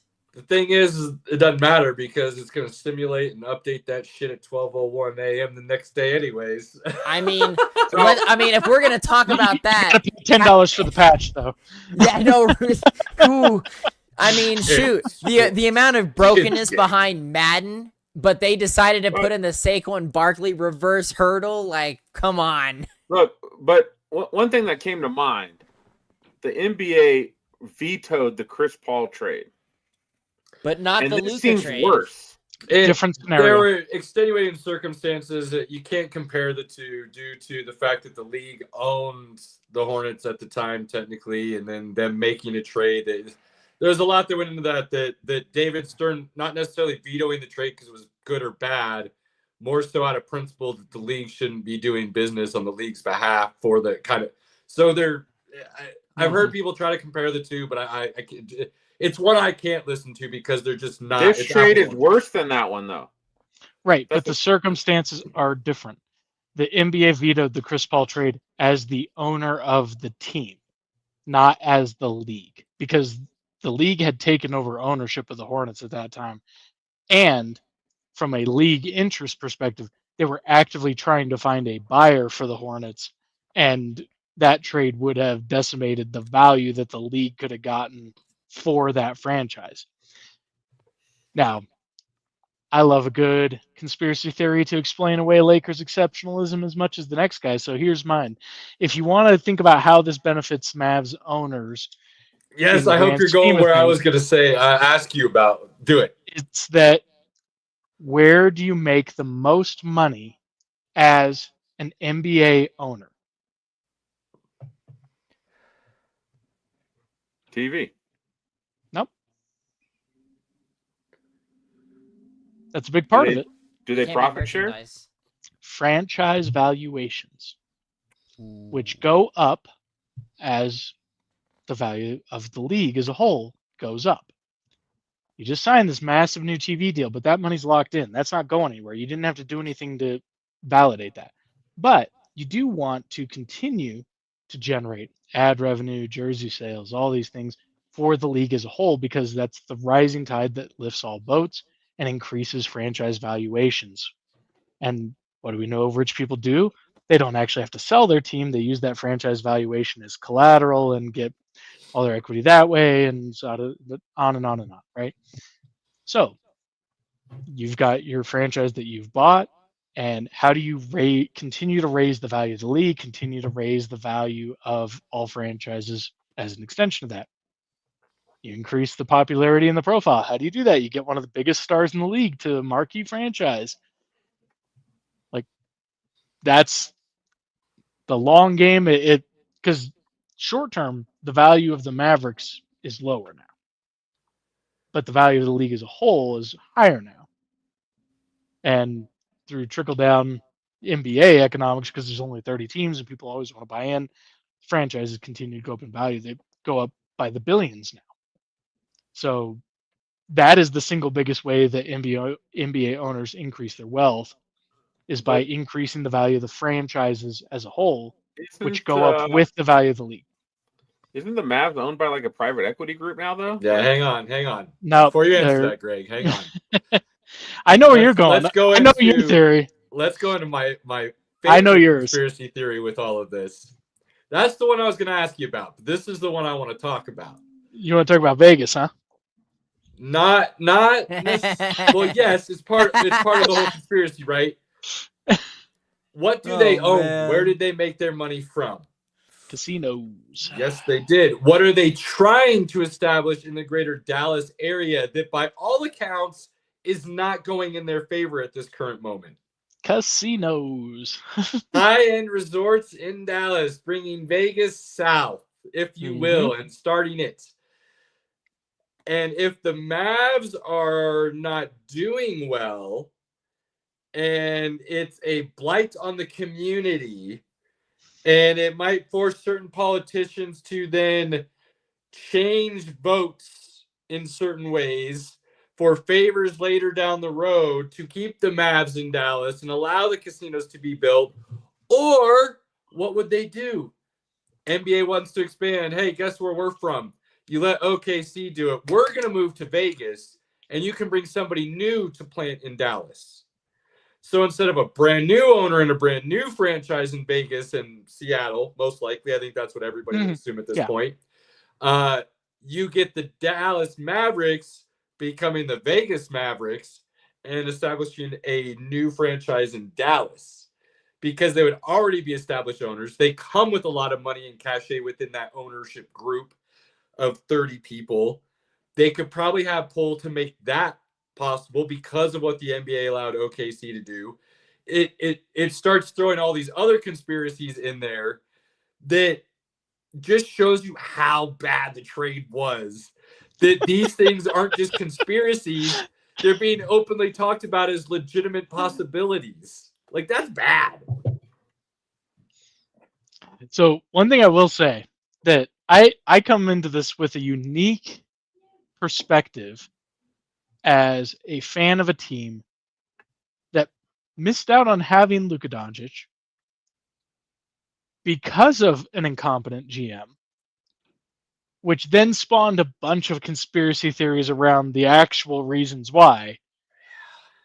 And over time, it proved out, no, the GM was just that dumb, and he still believes it to this day. Like, so, like, while I enjoy all the conspiracy theories, because I do think that there's a lot of shady shit in the NBA, overall, I think at the end of the day, this really just boils down to Nico Harrison is a completely incompetent GM. And an owner who's just an idiot now in Dumont, who truly believes Luka wasn't worth the Supermax because he saw him drinking a beer and slightly overweight. Like, yo, he's going 30, 10, and 10 basically in an NBA game. I'm good if he's 30 pounds overweight and he's playing 65 plus games a year. He just took me to the finals, bro. This isn't Zion Williamson we're talking about. Like, what are we doing? Nick Wright made a really good point the other day. He's like, let's say you're right, and his conditioning's horrible, and his work ethic isn't where it should be. All that means is that he's even better than you think he is. Like, he's still this good. Yes, that's the point. That's the whole point. Like, he's Imagine 25. Then, and you let him go. Whomst among us was not overweight from drinking at 25? I mean, come on. Well, yeah, I mean, you're a twin. Jokic seemed to do all right, right? Like, they were talking about Jokic is overweight and wasn't going to be around, and that seemed to work out okay. I drink a lot, and I don't see. They're buddies, right? I think maybe there would have been something around to get. Yeah, bad idea. My only hope, and it's a slim hope. My only hope is that Luka hates LA and leaves as a free agent and comes and joins the Nuggets, because that'd just be fun for anyone who enjoys basketball. I talked about this not even as a conspiracy theory. I think LA would be foolish to think that's not a possibility at this point. And they should be very serious about that being on the table for him to make sure it doesn't happen. If they're not a contender in the next 2 years, he will consider. Bundle this, I said it before, Greg. You tell me what you think. LA isn't a marquee destination like it used to be. Athletes aren't lining up to go play in LA simply because they like to keep more of their money these days. And they see the ability to global market and things of that nature outside of California. And I don't think they necessarily like that front office and ownership group anymore the way they did when Dr. Buss was running things. So I'm not saying they're going to pick, Orlando or the Atlanta Hawks over LA.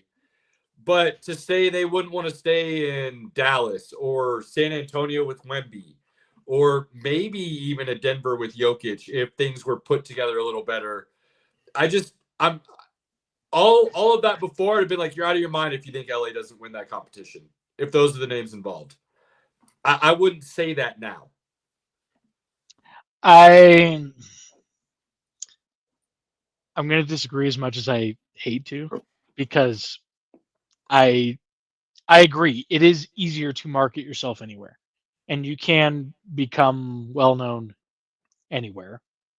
But the fact of the matter is, you are going to maximize your marketability being on one of the teams that ESPN is hell-bent on putting on TV 30 times a year, no matter how good or bad they are.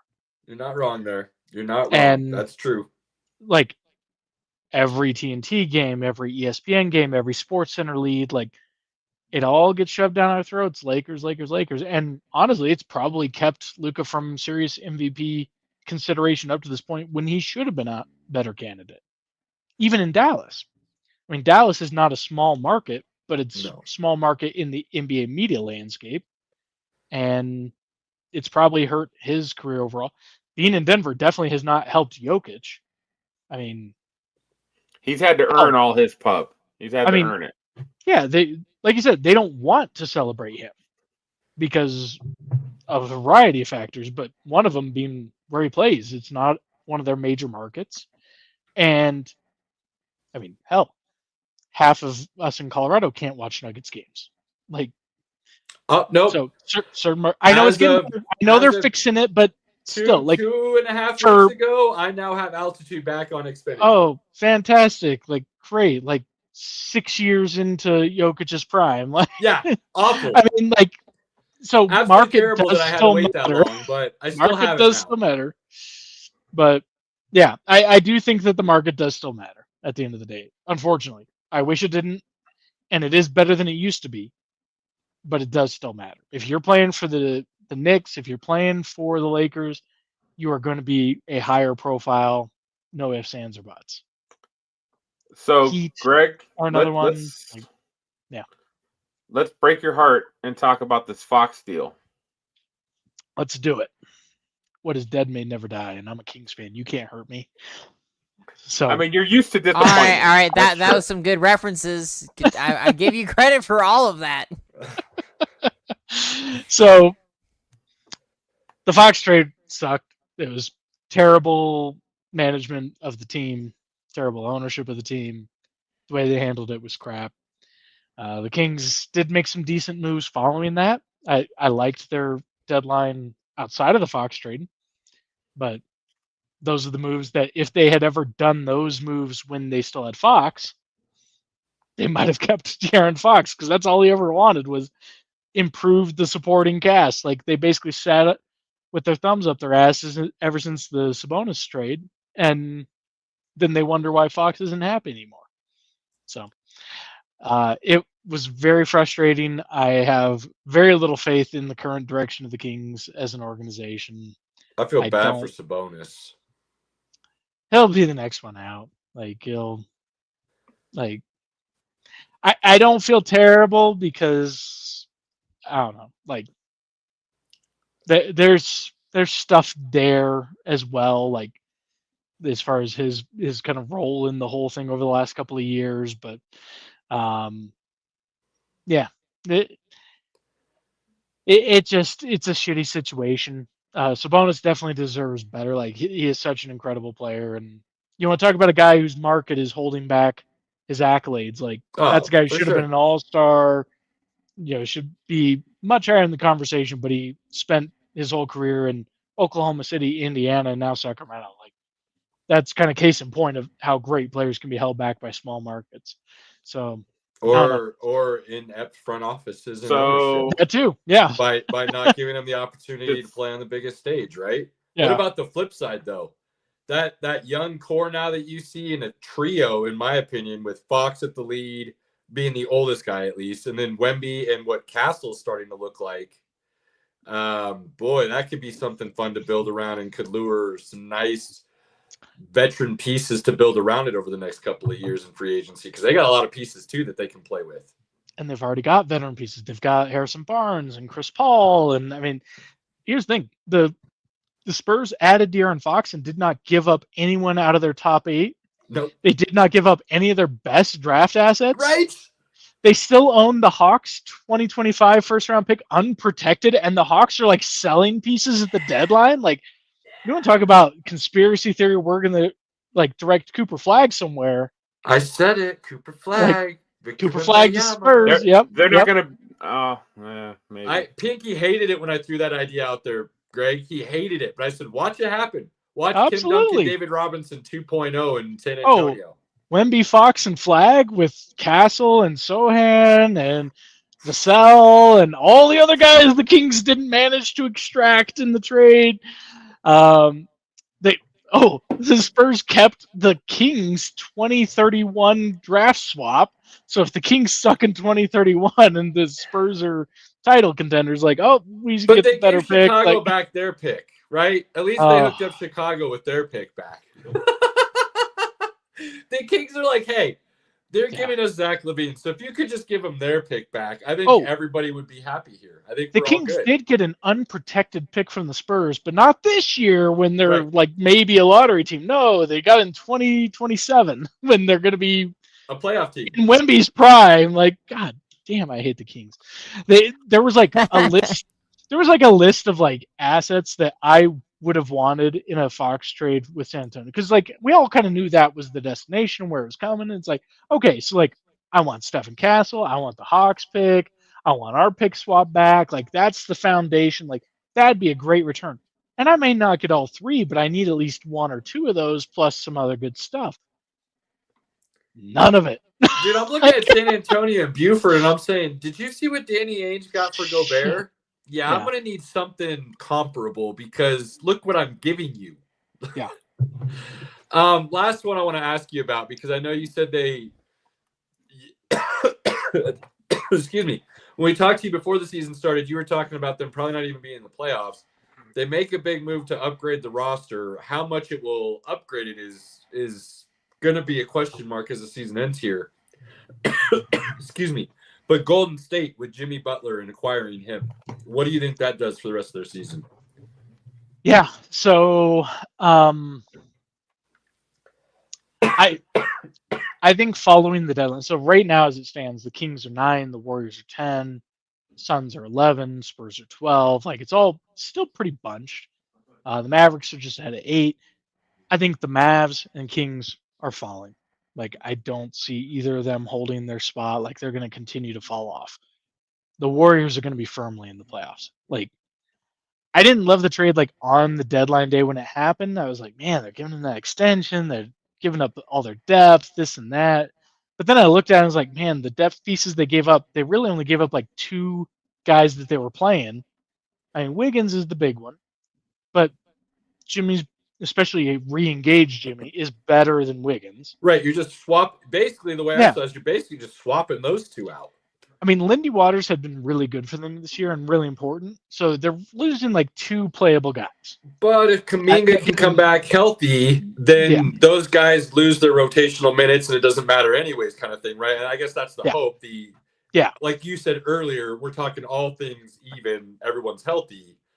Kuminga eats those minutes and they're not playing anyways. So it allows them to make that trade. It's kind of like what San Antonio did to acquire Fox. It seems like they upgraded and didn't have to give up really a lot to do it other than the extension for the 2 years to Butler. I mean, I would counter that the Warriors actually gave up more than the Spurs did, fine. Yes, they I'm not gave going to up argue. rotation players. I actually would not disagree with you. But what I do love... I do think the Warriors are going to be firmly... I mean, I think they're going to be at worst like the 9 seed going into the playoffs. I wouldn't be surprised if they have home court for the play-in, so like 7 or 8 seed going in. Like I do think that they improved at the deadline in a way that I find very annoying. What would you say to them ending as, let's say, 6 or 7 seed and finding themselves playing like Memphis or maybe a Houston, depending on how the season ends? I personally would have them favored in either one of those series in a first round. And then, NBA playoffs, anything can happen. Things get a little bit more interesting. Do you think they'd have that opportunity against either one of those teams? Do you see any other matchups that they could potentially get out of the first round with being the lower seed? What do you think? No, I think you nailed it. The Grizzlies and Rockets would be the big ones that either of those teams. I mean, the Grizzlies just feel paper thin. I mean, even their moves at the deadline, they got rid of depth, like instead of adding depth. So I'm not real high on the Grizzlies prospects the rest of the year or in the playoffs. Like they've got good players, and in the playoffs, your depth is less important. You're going to tighten your rotation anyway. But ultimately, I just think that the Grizzlies could be beatable. And then same with the Rockets. I mean, the Rockets have a lot of good young pieces. I like what they're building there, but their guys with experience are on the tail end, and their guys without experience are the ones you would need to step up. Maybe they could. I mean, Udoka's a good coach. He knows how to coach playoffs. Like, sure. I would honestly probably give the Rockets a better chance than the Grizzlies, as crazy as that may seem, given that the Grizzlies have a lot more playoff experience. But I mean, either one of those, I could see the Warriors coming out ahead in the same way that they did against the Kings 2 years ago. The Kings were a higher seed, but they were young, they were inexperienced, and you let them go to that game 7, and then everything changes. And then look what the Warriors did; they went on to win the finals. Which is what I think people are slightly underestimated if they still think there's not a possibility here, because look what Jimmy did with that Miami squad and what he's able to do. Warriors didn't win it all that year. Didn't they win it the year they beat Kings in 7? No. They lost to the Nuggets that year. I thought them and the Kings played a 7-game series the year they beat Celtics. I'll look it up. They might. Maybe they did, and I'm just mixing up the years that those 7-game series went down. It was 2022-23. 23. That's the year they won the finals, isn't it? Nuggets won the finals that year. Yeah. Oh, the 21-22 season. The Warriors lost to the Lakers. Oh, that's right. It was the Lakers they lost to. Yeah. Warriors lost to the Lakers. Nuggets beat the Lakers. Did in the Western Warriors Conference beat Finals. the Kings in a 7-game series the year they won against the Celtics? I'm curious now. No. Kings have they only beat been in on the their run? playoffs that 1 year. Who'd they beat on that run? You're talking about their last title? The 21-22 season. They beat. Hold on, I got it. The way the NBA does that, I always confuse myself. 21-22, 22-23. Like, The years are so confusing. yeah, man, they messed me up. Yeah. Well, regardless, what I'm trying to get at here is because of the runs they've been able to make and the veteran leadership they still have on that team, and Steph Curry namely, and the fact that Jimmy and Steph actually occupy different spaces on the court, and Jimmy truly brings in something that they lacked drastically, which was being able to get to the line when needed and kind of slow the game down at times. I think that come playoff time, if you can't double Steph and you actually have to guard him one-on-one because Jimmy's able to be playoff Jimmy, it can create a very exciting situation, potentially. I'm not projecting that to be the case just yet, but I'm saying I can see that being a situation where you could see some fireworks and it wouldn't surprise me. So the Warriors beat the Nuggets Grizzlies. in round 1. Okay. And then they beat the Grizzlies in round 2. Oh, never mind. Yep. I was thinking of the Grizzlies series. That's the one I was thinking about. And then they beat the Mavericks in the finals. Yeah. No, I was thinking about the Grizzlies series. I totally forgot that it was same chippy young kind of squad that almost had them, and then gave them a open door all of a sudden, and they ate you for it. But yeah, teams sorry, with the Fast and the Furious, like, dude, I almost had you. Yeah, and they had the Kings.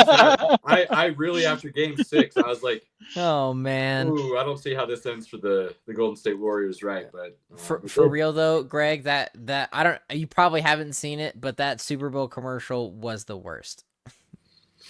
There was no idea what you're talking about. No, there was a Fast and Furious ice cream commercial, and it was awful. I thought all the commercials were awful, so I can't even remember which one you're talking about, and I watched all of them.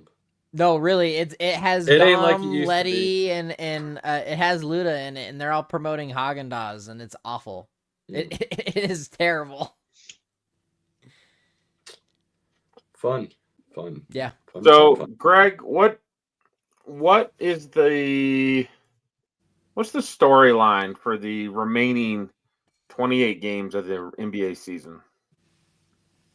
I mean, we've touched on several of them. I mean, in the East, it's going to be the Cavs and the Celtics, looking at how they kind of finish out the year, where they finish in the standings. The Cavaliers, especially with the roster moves they made, does that help them? Does that hurt them? You know, because sometimes there can be setbacks as you integrate new guys.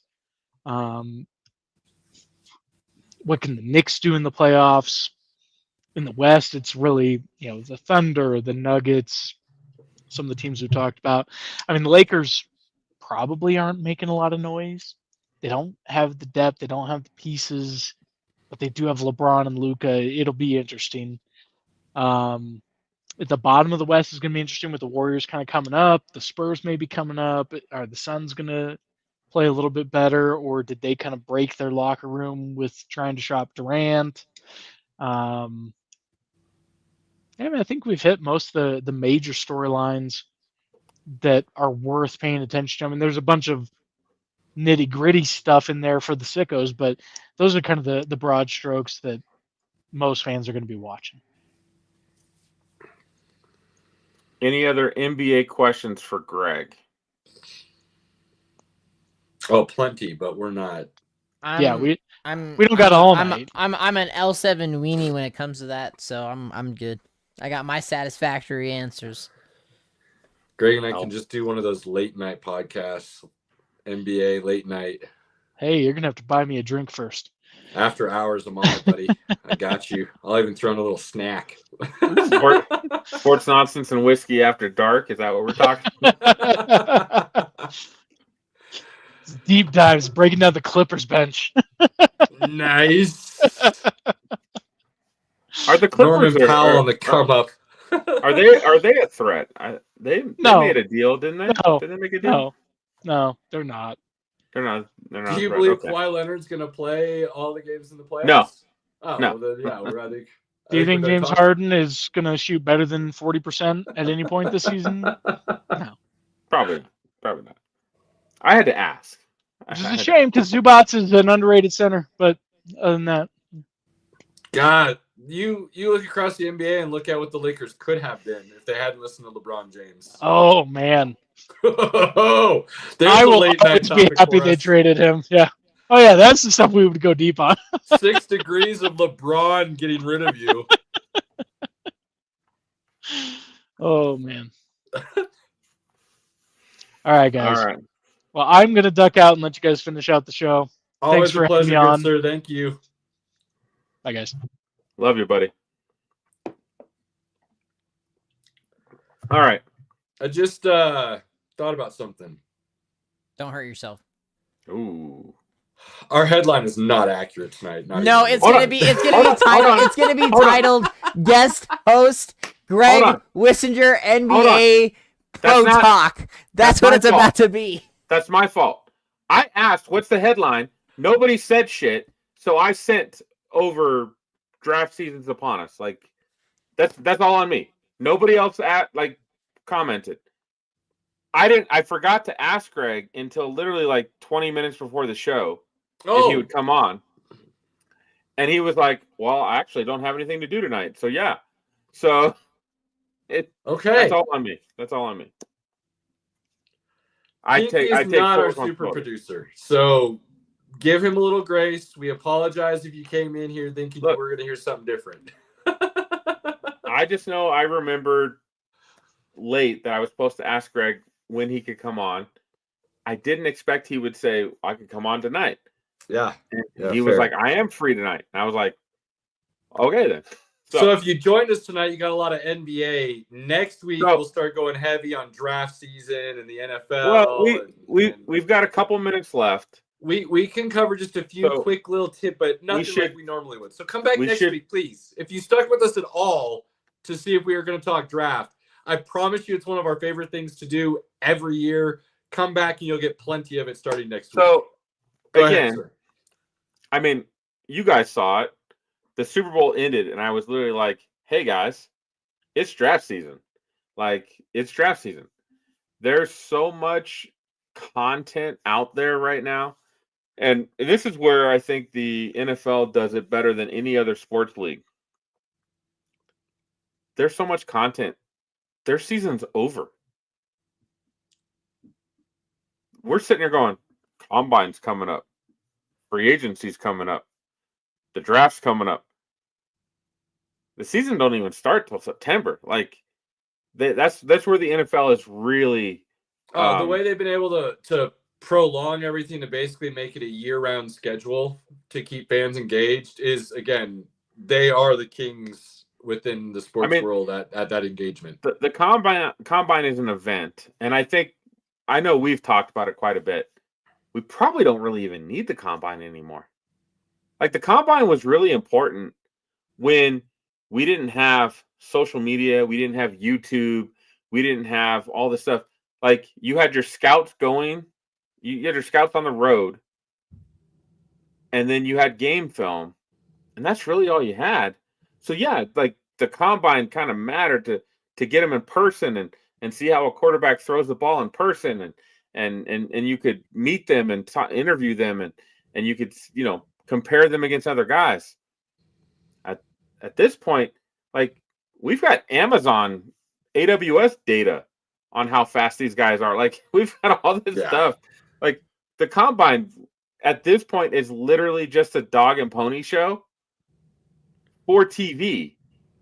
Like, I don't think the scouts get a whole.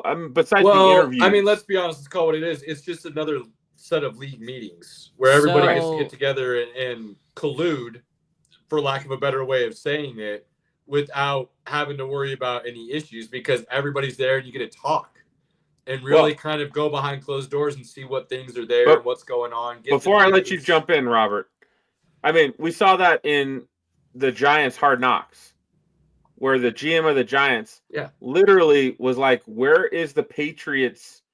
Where are they? I need to go talk to those guys. And he literally like went across the entire Lucas Oil Stadium to go have a conversation with the Colts GM, because he wanted to trade up to where the was it the Colts? No, it wasn't the Colts GM. The Patriots. It was the Patriots GM. He wanted to find out where the Patriots GM was. Talking about two different teams. Sorry. Yeah. I may have been drinking, Robert. Sorry. Robert, what were you going to say? So I was going to say, like, my biggest thing is, like, you know, with the combine and things becoming irrelevant, I mean, if we're going to talk about themes and things this evening, that was kind of one of the things we started off with, was the NBA All-Star Game. Well, the NBA All-Star Game is a fucking joke. The NFL All-Star Game is also a joke. Like, I'm sorry, I really could care less than watch grown-ass men play flag football. I would rather there's go. ways they can change it. They just refuse to do it. No, absolutely. But I'm sorry. Back in the day, even when didn't really give a crap about anything NFL, I enjoyed the Pro Bowl because it was seeing a bunch of different dudes from different teams play together, and it was still a football game. Full contact. Let's go. And it's honestly disappointing to watch. No one cares. It's just like, most of the time, I think the only real game that somewhat matters in professional sports possibly is the NBA All-Star Weekend, or week at this point. No, the MLB, baseball's All-Star Weekend, is by far the superior event in all major sports. So, like, I mean, but it's to a joke. Point, while the combine might be worthless from the sense of evaluating talent, it will never go away because of two reasons, I believe. One, like I said, I think it's just another set of league meetings, and you can go in and do a bunch of things that you otherwise couldn't do in that time of the year, as far as conversations and things of that nature are had. And two, it does give you the ability to face-to-face interview and talk with these guys, where you don't necessarily get that type of environment in other situations. So because of those two factors, it's always going to be there. Whether or not we always see dudes like throwing, running, benching, shuttle times, and things of that nature, I don't know. But I don't see it ever going away because of those two primary things. Yeah, I mean, let's just be honest. I mean, at least with the NFL, NBA, there's so much money involved. Like, I wish they would play hard, but then on the other hand, I'm like, I understand, like, if you don't play hard because of the injury factor, football is a really tough sport. I mean, the football players have an excuse. NBA doesn't, them guaranteed contracts, bro. Right. You make that money. You make that money when you sign. Like, you don't got to worry about it. Yeah. And baseball, like, getting hurt in baseball is super rare. It happens, but it's super rare that it's like season ending. That's why they go harder, I think, in my opinion. Well, the game also allows for it. There's no physical contact with each other. The worst case is, I mean, 9 times out of 10, the worst issue is getting hit by a pitch, right? Like, that's the thing you have to worry about the most. So outside of that, like, okay. So it allows for a better product because of just the game itself. I mean, hockey for the most part goes all out. Golf's all-star event is like the Ryder Cup. For those that don't know, that's basically an American team versus a European team. Okay. American golfers versus European golfers, they play a different set of events within a 3-day time period. You get points for who wins which match and things of that nature. Winner comes out, top dog, huge bragging rights, big cup, big event. Golf allows itself to be able to do that a little bit easier than other sports, though, when you talk about like USA versus the world kind of thing, because there's enough world players who are good to make it an event. NBA, I'm tired of hearing people say like the NBA should go to the USA versus the world. There's not enough good world players to make that worth it. It's not. We're not even close to that. It should be East versus West, like it always should. They should just give a shit and play. But the Pro Bowl, I never understood the game even when I was a kid. Like, yo, this is after the season's over and these dudes are still trying to play their hardest. And this could end their season for next year. And they don't get guaranteed contracts, which means they may never get paid again if they get hurt really bad. Like, the Pro Bowl never made sense to me. What they need to be doing is events. Let's go back to see who has the strongest arm with the hardest throw, most miles per hour, the farthest throw. Let's let guys truly run the 40 against each other. There are little things they could do to still make it fun for the fans to really see the talent level of these athletes. With that being said, with the NFL moving it up to the off weekend before the Super Bowl, it's basically become a non-existent event within the NFL's year-long calendar. So we don't even care about it, to the point where Pinky and I, dude, this is why I say you guys need to come back next week when we truly start talking about draft stuff. Pinky and I have been doing mock drafts since before the season ended, since before the Super Bowl. We've had our top 10 at each position. We're talking about the first round picks. We're talking about where guys should be traded to. And then we have to slow ourselves down because we're like, well, actually, we got to wait for free agency. And we need to know who signs where before we can say, well, you need to make this trade with the draft, or this is who you should be drafting, or this, blah, blah. So then Pinky and I have to start slowing ourselves down. So next week, we'll start talking free agency, draft, franchise tag, the Bengals. What are you doing with T. Higgins? There's a lot of stuff for us to start discussing. The NFL does not slow down. It does not. Let me ask this question. With the draft, would you... Oh, God, there's so many things. QB carousel right this year is pretty crazy when you look at it. Would you take Cam Ward or Shedeur Sanders 1-2? I mean, the show's already on the same page with this. If you haven't been listening to us, let me just tell you right now, everybody's going to say Shedeur. That's how we feel right now. We're not saying there's necessarily a huge gap, maybe. I think there probably is a bigger gap between the two than these guys think, and probably a lot of other specialists. And I don't think it's a huge gap, but to me, Shedeur's the clear-cut guy there. What makes Shedeur clear-cut favorite over Cam Ward? To me, I watched him stand tall in a pocket, deliver accurate balls. I have no issues with his arm strength whatsoever. And unlike most people, I feel like, I actually like the personality. And I think that personality goes a long way at that next level. Seemed to do his dad really well. And I think people are forgetting Shedeur is really talented. And I continue to say that had he been playing on a Georgia and Alabama, and Michigan and Ohio State instead of Colorado and followed his dad, because make no mistake, if he left Jackson State and didn't play with Daddy, all those top schools would have come calling for him. And he would have been playing at one of them. And he would have been in the playoffs this year. And he would have been playing big-time football. And people would be evaluating him very differently right now, in my opinion. And because of all of those things together, I do like Shedeur quite a bit, actually. I mean, I'm a Miami guy, so I do like Cam Ward. I see weaknesses in both of their games that I don't think either one is clear-cut way above the other. I think both guys have talent.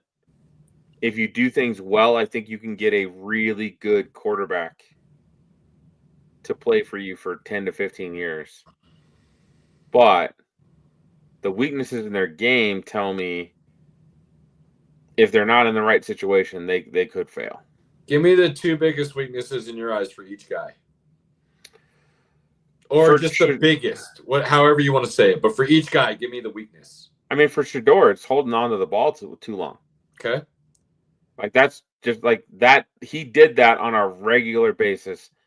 When you have a shitty O-line, you would think that you would get rid of the ball quicker. He did not. He did not.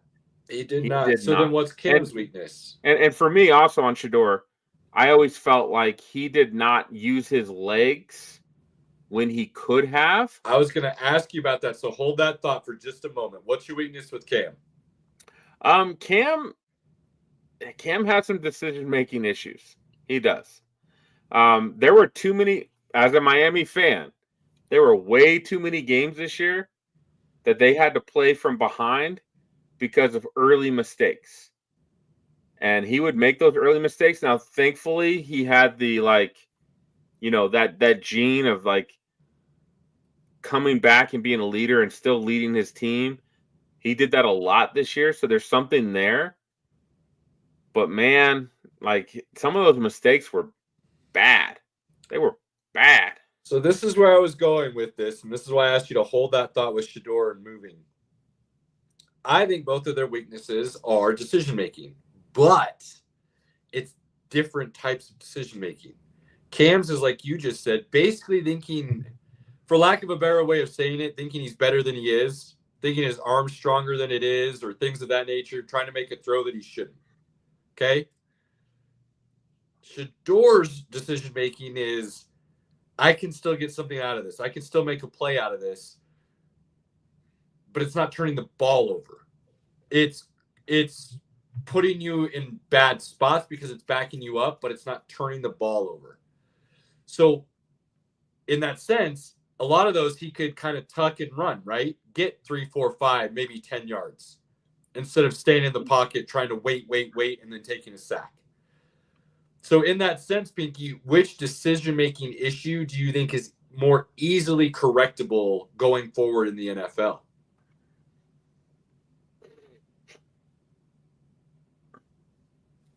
I mean, I kind of feel like Shedeur can correct his issues if he's protected.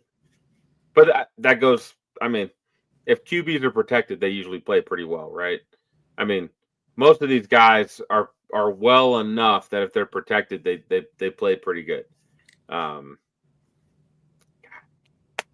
mean, to me, I don't think, for me, if you pick either guy, I feel like you still have a guy you can actually work with and actually be successful with, but I don't see a slam dunk with either one of them.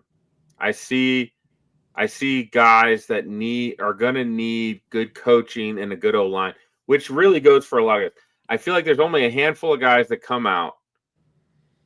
They can still succeed when they don't have the best protection. They don't have the best they don't have the best coaching, and they can still succeed. I don't feel like these guys are those guys. They are going to need a good situation. Do you want to know what I think these guys' comps are? And I've kind of thought about this a lot, and we can kind of end here if you want for the night. I see Cam Ward as kind of a poor man's Deshaun Watson. Oof. When he was in Houston his first couple, 3-4 years. And I see Shedeur Sanders as, honestly, an even keel CJ Stroud.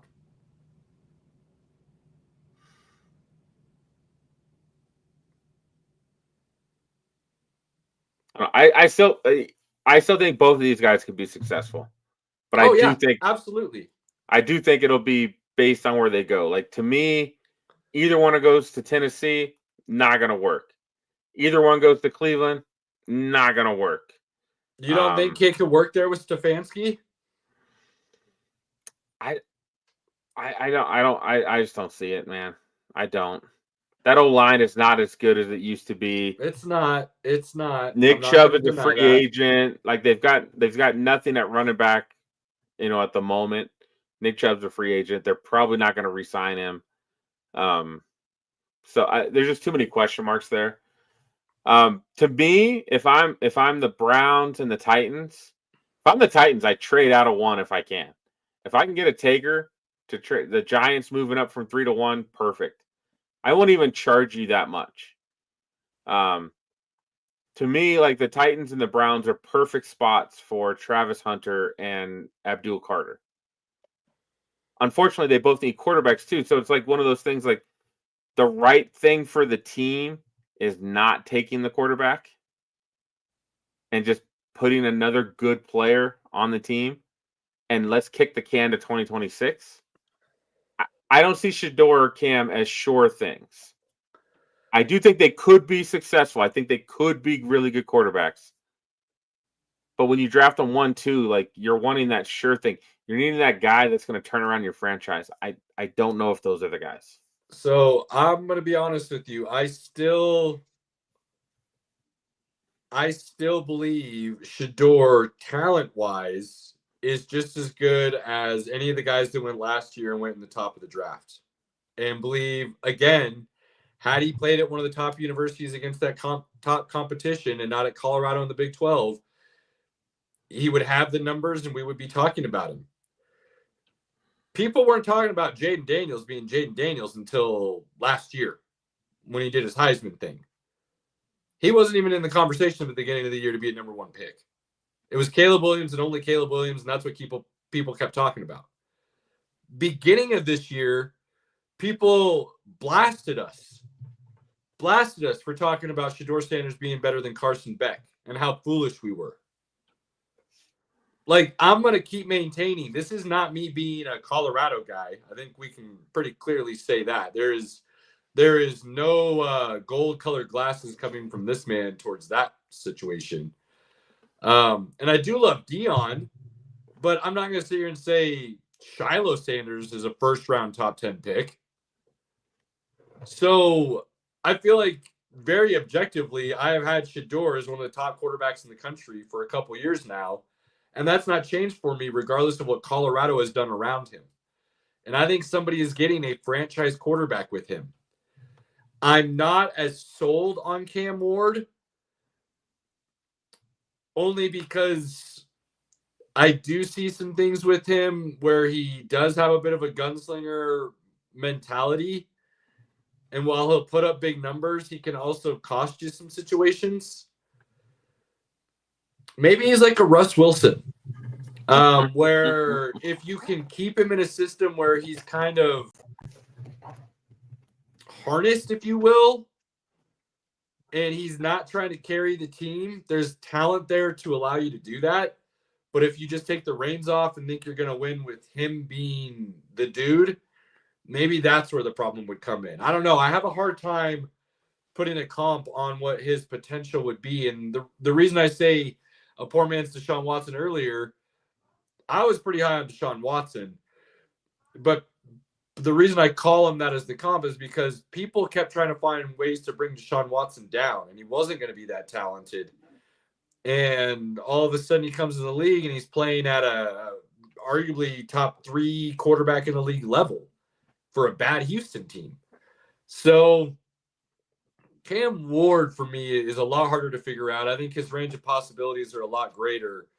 I have a hard time seeing Shador Sanders fail unless the team around him just epically miserably fails. I don't think Shador fails because of Shador. I think he would end up failing because the organization failed him miserably. Could agree with that. Robert, any thoughts on that? No. Shador Sanders is like, I'm coming into this on the back end of things. I mean, from what I've seen, I think he is a stellar quarterback and a lot of franchises can benefit from him. Whether or not he's a franchise quarterback, I can't really say for certain. That bowl game really did not have me feeling any certain special way about him. I frankly feel like if you are a considerable draft pick, you should probably stand on your own 2 feet pretty well in a bowl game. That's just my opinion, especially if you're trying to figure out where you're going to be landing. But your father also has a hand on where you go too. So it's a really mixed bag of tricks, I think. It'll be a very interesting draft season, I think, for Cam Ward and Shedeur Sanders. And with where they pick, I feel like that'll be the storyline in the offseason until we really get to preseason. That's just my insight, just coming into this on now being here for a year, with what we've been talking about. I feel like it's just way too early to really determine personally if he's a franchise quarterback, because this year he did well, but on the end of it, there wasn't much fireworks there, and a lot of people will get turned off by that. Pinky, give us your final thoughts for the week, sir. I mean, my final thought is I am super excited. I took the day off tomorrow.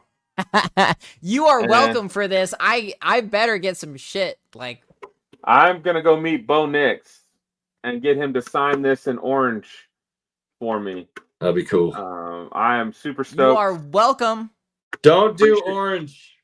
Don't. I know it'll look cool. Make sure it's in black. It lasts longer. It stays better. It looks cleaner over time. No, I've got the orange liquid gel. It's awesome. It does. Pinky, I'm just telling you from a collector's perspective, if you want to sell that ever in the future, anything, it doesn't matter, man. You got an opportunity here. Look, I don't sell my memorabilia, bro. I gather it for myself. What my kids do with it at that point is up to them. But I get my memorabilia for me. That's what I'm saying. The memorabilia lasts forever. Right. Look out for Hermione, all right? Just look out for her. Look, the liquid gel is much better than Sharpie. So, trust me, we're good. All right. Robert, final thoughts, sir. Final thoughts. I have Nosferatu finally, and I'm gonna watch the shit out of this. Pinky, I know you didn't like it. Hold on. I didn't. Well, say we don't I have didn't like time it. for you guys to get into this right now. I said it was good. This is amazing, like you said. It's an amazing film from the history aspect of it, and from just loving the original Dracula story. It is perfect. And the cinematography and the costume design and everything for this movie, it far exceeded my expectations. And this brings back vampires for me personally. I'm over this bullshit fantasy crap. Give me some creepy ass vampire, scare me to death movies. Okay. All right. Two things. The NBA gets serious now, so I'm stoked. And dude, Pinky, I mean, come on. How much do we love this time of season when we start getting to go all the what if craziness on drafts and free agency and everything else that we're about to kick off. Well, so Caleb, fun. What's great about draft season? Anything can happen. Everybody's hope. It's all about hope. Look, going to the draft, which I hope we get to take you someday, Caleb. One day we will. One day. We will. There's no animosity between fans at all. It's all love. It's all hope. It's all excitement. It's just a fun time. You go to Super Bowl week and you're wearing, if you're wearing an Eagles jersey and you're a Chiefs fan, there's animosity. Right. At the draft, there's none of that. You can wear whatever jersey. In fact, my Caleb, Pinky Jr., laughs at me. When I'm at the draft, I'm literally like, go Lions, go Bengals. I'll dap anybody up and say, go whatever team they're wearing, because that's they're representing their team. That's cool. Facts. On that note, we always end the show the same way every week. I'm going to caveat it with a slight PSA to really drive it home. I lost a buddy this week who felt that for whatever reason the world didn't need him anymore, and he was a good dude. And a lot of people are going to miss him, and his family and his daughter are going to miss him. And the choice he made was unnecessary. He just didn't know it for whatever reason. And I'm not going to sit here and be like, hey, if you're hurting, reach out to somebody. I know that's not how it works. You matter. But that's why we're so serious with the way we end the show every week. When you have those opportunities to spend with those loved ones, your family, your friends, do not take those moments for granted. Cherish them, because you don't know what that means to somebody else at that given time.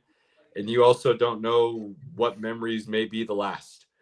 Absolutely. So, you know, Pinky talks about checking in on people, and I'm not going to tell you not to, because you should. And it goes a long way. But I'm not going to sit here and say people are always going to tell you if they need you to check in on them. Or even if you do check in, tell you that they're not doing well and they need it. So just cherish those people and those moments at every opportunity you get. To everyone that supports us in any way, we cannot thank you enough. Fellas, until next week, appreciate you the most. We're out. Good night. Peace. Cheers.